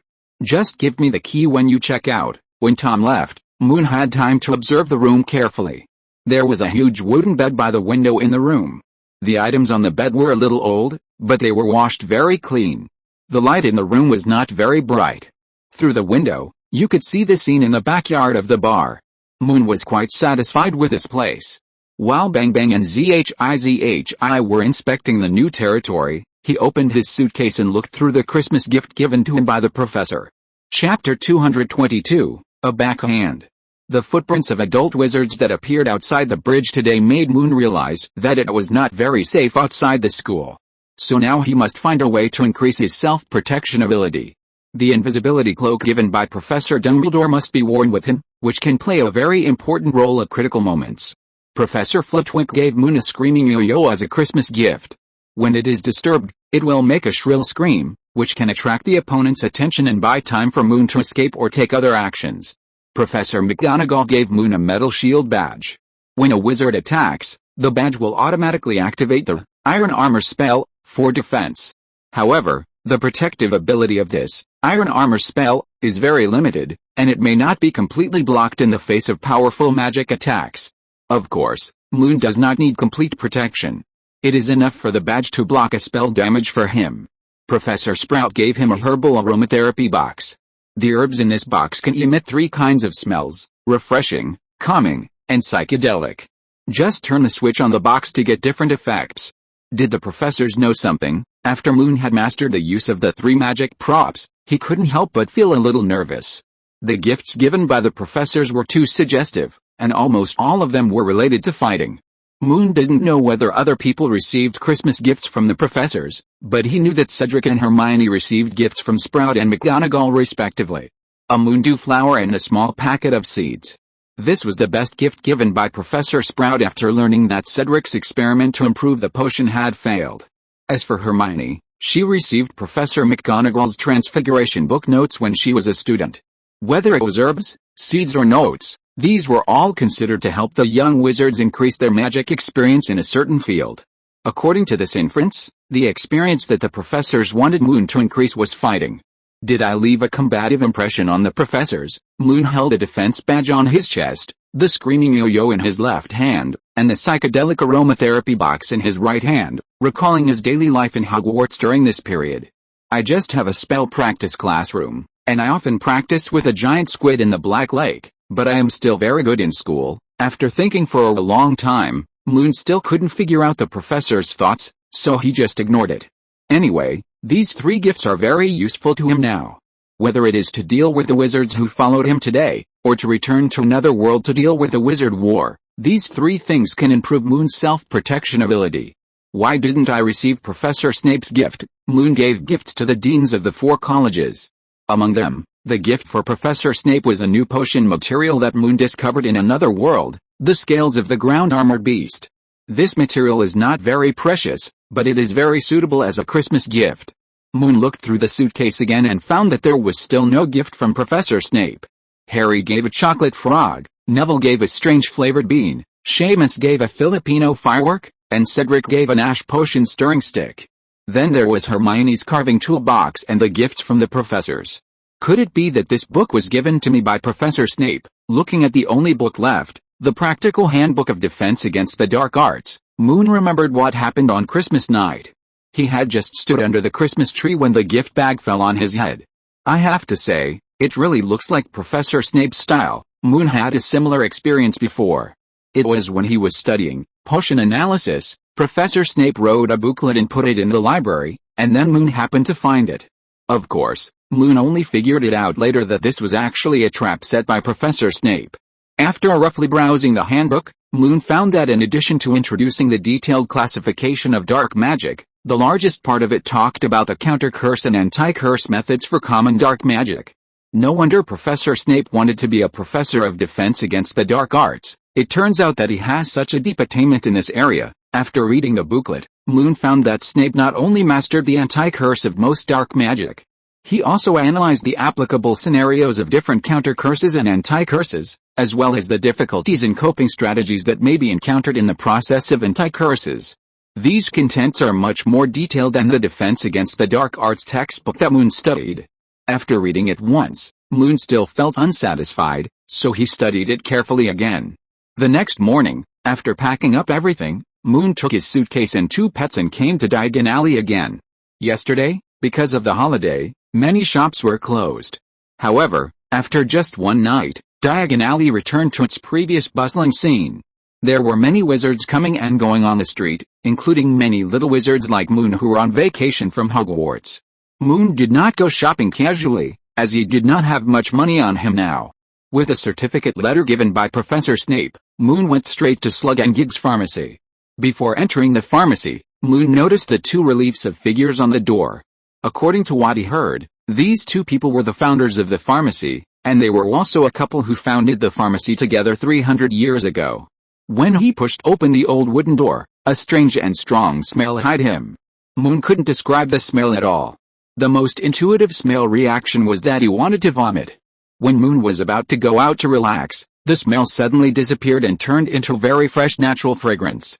This is amazing. Moon, who had recovered, found that the owner was probably afraid that the smell would drive away customers, so he hung a lot of herbal sachets on the beams in the house. Moon stood there and smelled several herbal scents that he learned in school. The space in the store was not large, but it was packed and lively. The shelves extended from the ground to the ceiling, filled with all kinds of bottles and jars, filled with potion materials of various colors, textures and shapes.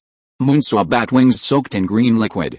There was also a bundle of dried mandrakes, their roots and stems intertwined with each other, making a faint groaning sound.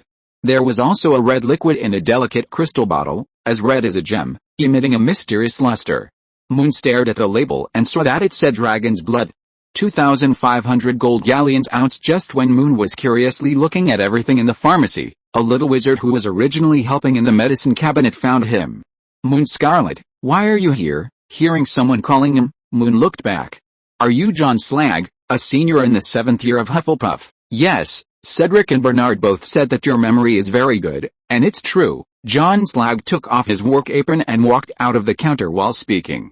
Dad, this is the little wizard who defeated the troll I told you about. Isn't he very young? John Slag originally just wanted to introduce Moon to his father. However, his roar attracted all the customers and cashiers in the store to look over. Chapter 223 Pharmacy Transaction.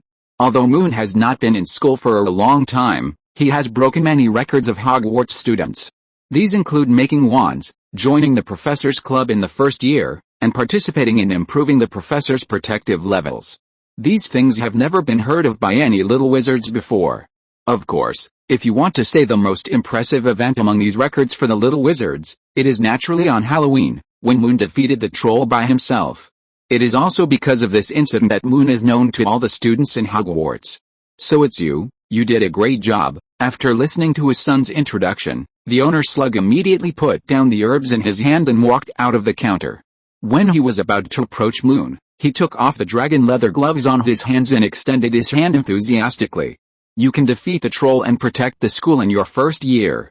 No wonder Professor Sprout said you are his most proud student. Slug and Gig's pharmacy has a very close trade with Hogwarts, and the herbal medicine output of the school greenhouse is purchased by this pharmacy. That's why Professor Sprout and Slug became good friends, and they often corresponded with each other. Last time, after making a new flame snail fertilizer, Professor Sprout praised Moon in the letter. "You're too kind, sir, I was just lucky." Moon stretched out his hand and shook hands with the other party and said modestly, "Don't say that, Mr. Scarlett, no young wizard of your age can do the same thing." "Yes, sir, good job, that's right," some customers and shop assistants around also agreed. Even two of the younger witches specifically asked Moon for a signature. "What do you want to buy today? I can give you a discount that will satisfy you." Watching the two witches leave and go to discuss the price of the love potion with the clerk, Slug came up and patted Moon on the shoulder. "Sir, actually I came here today to sell some materials," Moon said and quickly took out the letter of introduction written by Professor Snape. "Sell?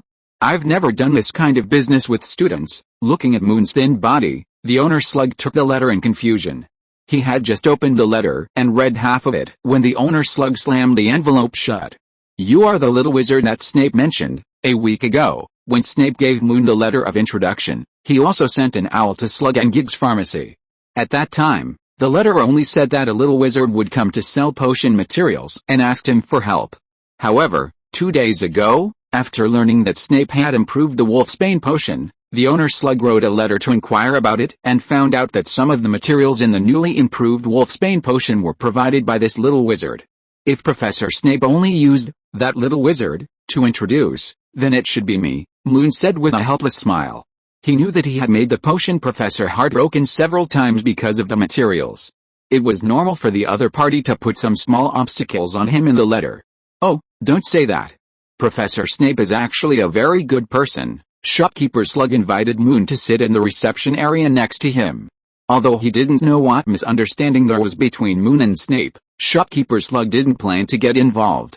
One was his old customer for many years, and some potions had to be made by him. The other was still a student, but he was able to defeat the trolls and had new potion materials. He couldn't afford to offend the former, and he didn't want to offend the latter. "Tell me, sir, what do you want to sell?" Shopkeeper Slug looked at Moon with eager eyes. He hoped that the little wizard in front of him could come up with new materials for improving the Wolfsbane potion. "I don't know how you will take this," Moon said as he took out a small bag that was tied very tightly. As soon as he opened it, a pungent smell came to his face. "Oh, the nails and hair of the trolls." Shopkeeper Slug was slightly disappointed, and then immediately asked his son John to bring the material purchase price book. "Don't worry, sir. Slag's pharmacy treats everyone fairly. We buy all common materials according to the prices listed above." Moon took the thick price book and flipped through it curiously. Each page recorded the shape, material, authenticity, and purchase price of the material. Moon saw a lot of herbal materials he had learned in it. Licorice, 2 gold galleons bundle narcissus, 3 gold galleons bundle babo tuber, 4 gold galleons pound Chinese biting cabbage, 5 gold galleons piece moonstone, 80 gold galleons ounce unicorn horn, 800 gold galleons root fire dragon egg, 1,500 gold galleons piece. While Moon was looking at the price book, the owner of Slag had someone bring a brass scale. "The weight is just over 1 pound, and it will be 1 pound after cleaning the impurities.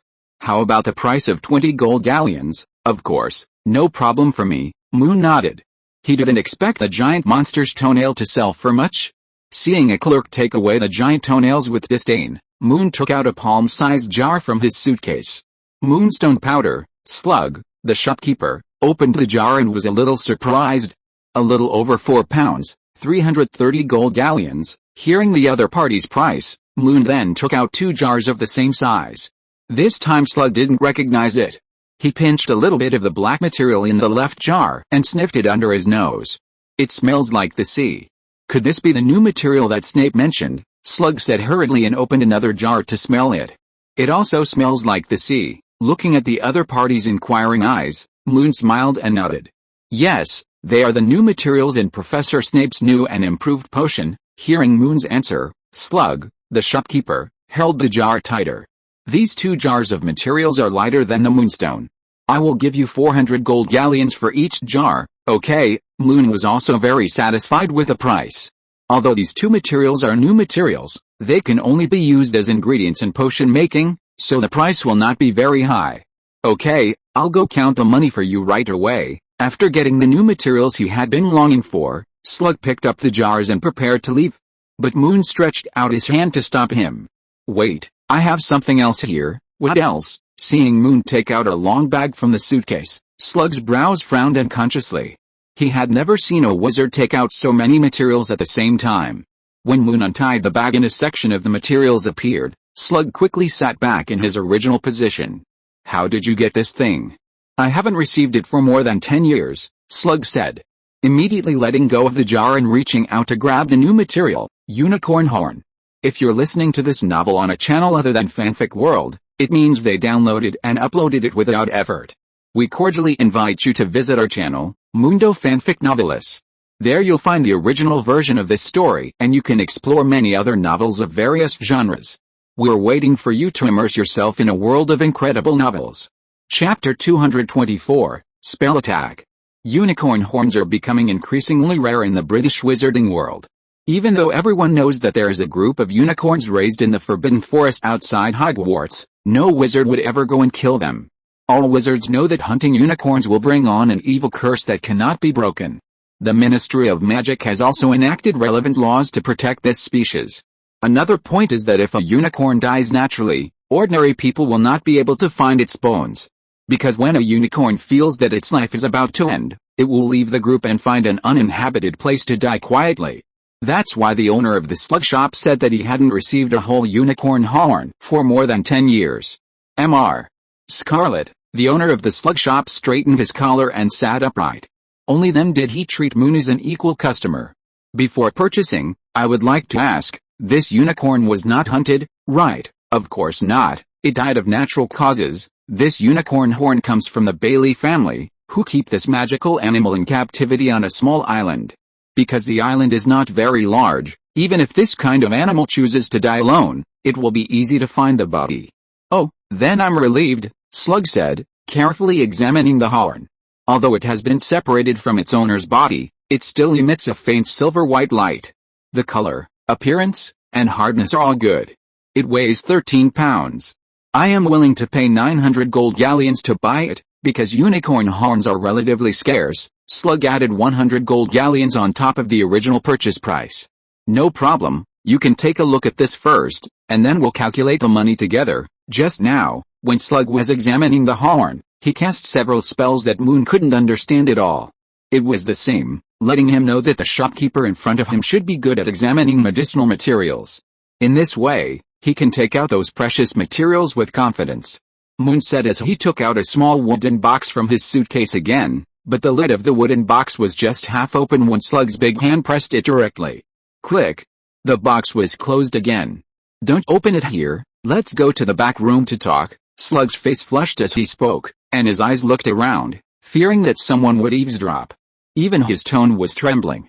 John, watch the store. I'll take Mr. Scarlett to the back and introduce him to the potion materials. Okay, Dad. Passing the busy counter and walking through a long corridor is the Slug family's reception room.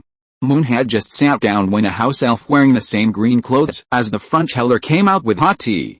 Master, please have some tea. Thank you, Artemisia, and please prepare a cup for Mr. Scarlett. Slug, the shop owner, said, turning his head to look at Moon as if asking. Tea will do, okay, prepare a cup of tea too, as you wish, Master. Watching the house elf leave again, Moon showed a thoughtful look. Because Moon would wake up very early every day to study at Hogwarts, he often met some house elves cleaning in the morning. They all looked similar, and whenever they saw Moon studying, they would stay away from him. Later, in order not to disturb Moon's study, the elves even chose to clean up earlier. But these were not the most important things. Moon found that the elves of the Slug family seemed very loyal. Even in another backward world, Moon rarely encountered the use of the title of Master.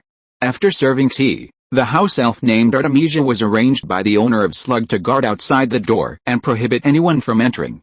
Not long after the elf went out, the excited roar of the owner of Slug was heard in the room. Merlin's beard. I never thought I would see it again in this life. Watching Moon open the wooden box and put it on the coffee table. The owner of Slug circled around the box several times as if he had seen a treasure. Finally, he put his face against a box and observed it carefully. That's right. The snowbarret. It has long been ruined by those Indian wizards who practice yoga magic. The last one was auctioned off from me. Slug, the shop owner, found a pair of clean white gloves and took the snowberry and placed it in his palm. The water has disappeared a lot, Mr. Scarlett. You should use an ice box to preserve it so that the medicinal effect will not be lost, but it's not too late now. Slug took out his wand, drew a stream of water from the teacup, and immediately cast the freezing spell to make a red ice box. There is also a small groove reserved in the ice box, and the snowberry fits in just right. After doing all this, Slug carefully put the ice box back on the coffee table. Mr. Scarlett, I have to say that what you took out is really shocking. I am willing to buy it for 3,000 gold galleons. Do you think it's okay? Slug did not look at Moon when he spoke, but kept staring at the snowberry on the table. 3,000? No problem. Moon was actually a little shocked by the price. He had never thought that such a small fruit could be sold at such a high price. This was much higher than dragon blood and dragon eggs. Moon got 5 snowberries from Bailey Lynn. Also, this is the gold card of Slug and Gig's Pharmacy. If you want to sell materials next time, just come to me.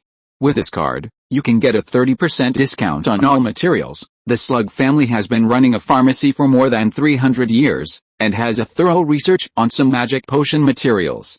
The current owner is far superior to his ancestors in this regard, so Slug knows very well that once a snowberry is discovered, there will not be only one. This very short snow-white plant grows on the snowy mountains. Once it is discovered, it is usually in a dozen clusters connected together. Giving Moon the gold card is also to obtain more materials in the future. Thank you very much. Moon accepted the gold card readily. Although he is unlikely to buy herbs here, it is a good choice to come here if he wants to sell materials from another world in the future. After negotiating the final price, for the convenience of money transfer and security considerations, Slug took Moon to Gringotts Bank to open a private account. When Moon came out of Gringotts Bank again, his net worth reached 5,000 gold galleons. Of course, Moon did not put all the gold galleons in the underground vault, but carried a lot of them on his body. After saying goodbye to Slug, Moon quickly came to the store of the Nimbus Racing Broom Company.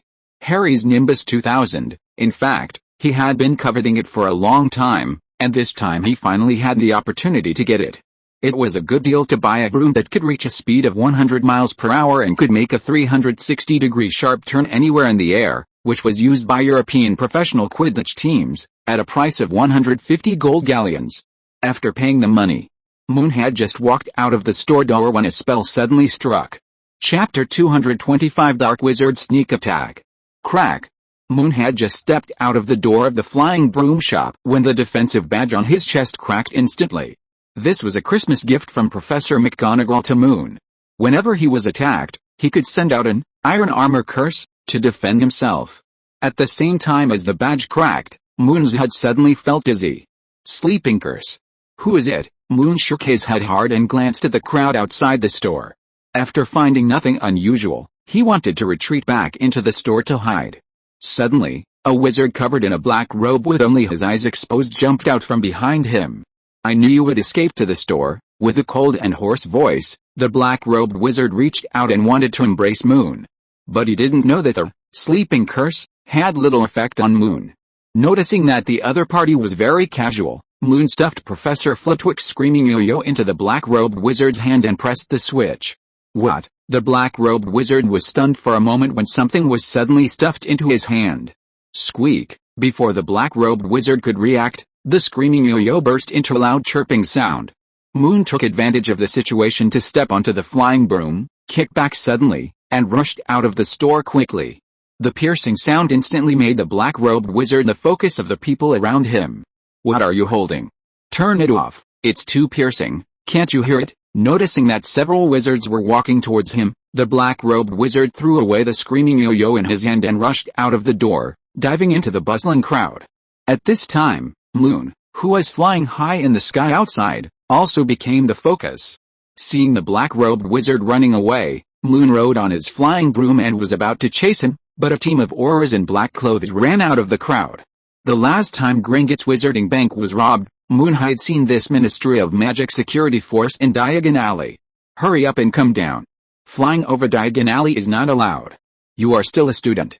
This is a serious violation of the law. The leading Auror pushed through the crowd and shouted at Moon, who was flying in the sky. To be honest, when the other party just shouted, Moon was ready to go down, but after hearing that he had violated the law, Moon did not plan to go down and face it alone.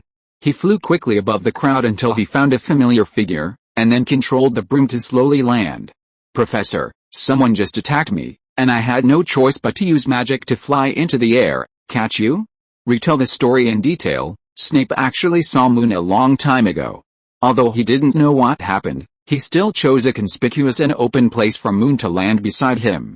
You finally came down, otherwise I would have asked the Ministry to send you an investigation letter based on the trace. After the leading Auror passed through the crowd, he immediately reached out his hand to catch Moon. But Snape took out his wand and put it on the other's arm. Wait, you haven't figured out the situation yet, and he's a student of Hogwarts. I won't allow you to take him away so casually. Professor, everyone can see clearly that this little wizard has violated 2 regulations. Flying over Diagon Alley is prohibited, and underage wizards are not allowed to use magic outside the school. The leading Auror didn't care about Snape's obstruction. He slightly raised Snape's wand and wanted to continue to catch Moon. Well, I can only go to Dumbledore and tell him that the best little lion of this year's Hogwarts has been taken away by the Ministry of Magic. Hearing Dumbledore's name and the words "the best little lion," the leading Auror withdrew his hand in dismay. Are you a student of Gryffindor College? Seeing Moon nod, the leading Auror looked at Snape next to him in surprise. He didn't understand why Snape would help a little lion. Don't be so reserved, kid. Compared to Professor Snape, you should be closer to me. After all, I am your real senior and also graduated from Gryffindor. The leading Auror completely ignored the fierce look of Professor Snape next to him. He walked towards Moon and extended his hand to introduce himself. You can call me William. I have been out of school for almost 10 years. Can you tell me what happened just now? William's tone was not as serious as before. Seeing the other party's goodwill, Moon readily extended his hand and shook hands with the other party. Hello, Senior William, I am Moon Scarlett. A wizard just attacked me. Wait? Your name is Moon Scarlett.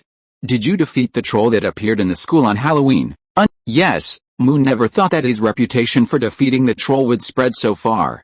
Looking at the realization on the faces of several Aurors around him, he guessed that the entire British wizarding world might know about it. You are worthy of being the best little lion of this year. You just said that a wizard attacked you. Did you see his appearance clearly? No, he was wearing a very tight black robe. Moon repeated what happened just now, and then handed the defense badge to the other party. It is indeed the work of Professor McGonagall, and there is her signature on it. William picked up the cracked badge and checked it. As soon as he finished speaking, an Auror in the distance came over with his hands tightly covering something that made a sharp sound. Boss, I found it. The owner of the flying broom shop confirmed that it was thrown in front of his shop by a person in a black robe. I know, but can you turn it off first? It's too harsh. William took a look at the screaming yo-yo, and then immediately covered his ears and hid aside. I tried it, but I can't turn it off. Hearing what his team members said, William helplessly took out his wand and cast several spells on the screaming yo-yo, but the sound still did not decrease. Maybe I can do this. Moon did not tell the other party the solution spell that Professor Flitwick told him. But just as he was speaking, Snape next to him quickly pulled out his wand. A spell hit the yo-yo, and the sound disappeared instantly. Oh, so it's this spell, I can do it too. William just finished speaking, and saw Snape next to him showing a look of contempt. But William didn't think it was a big deal. He took the yo-yo and put it back in Moon's hands. Okay, kid, be careful next time you go out, William said and took the notebook and quill handed over by his subordinates. Sign here, and leave an address where you can be contacted. The Ministry of Magic may summon you at any time. After watching Moon finish writing and handing back the paper and pen, William leaned over and whispered in his ear. Of course, have fun during the Christmas vacation.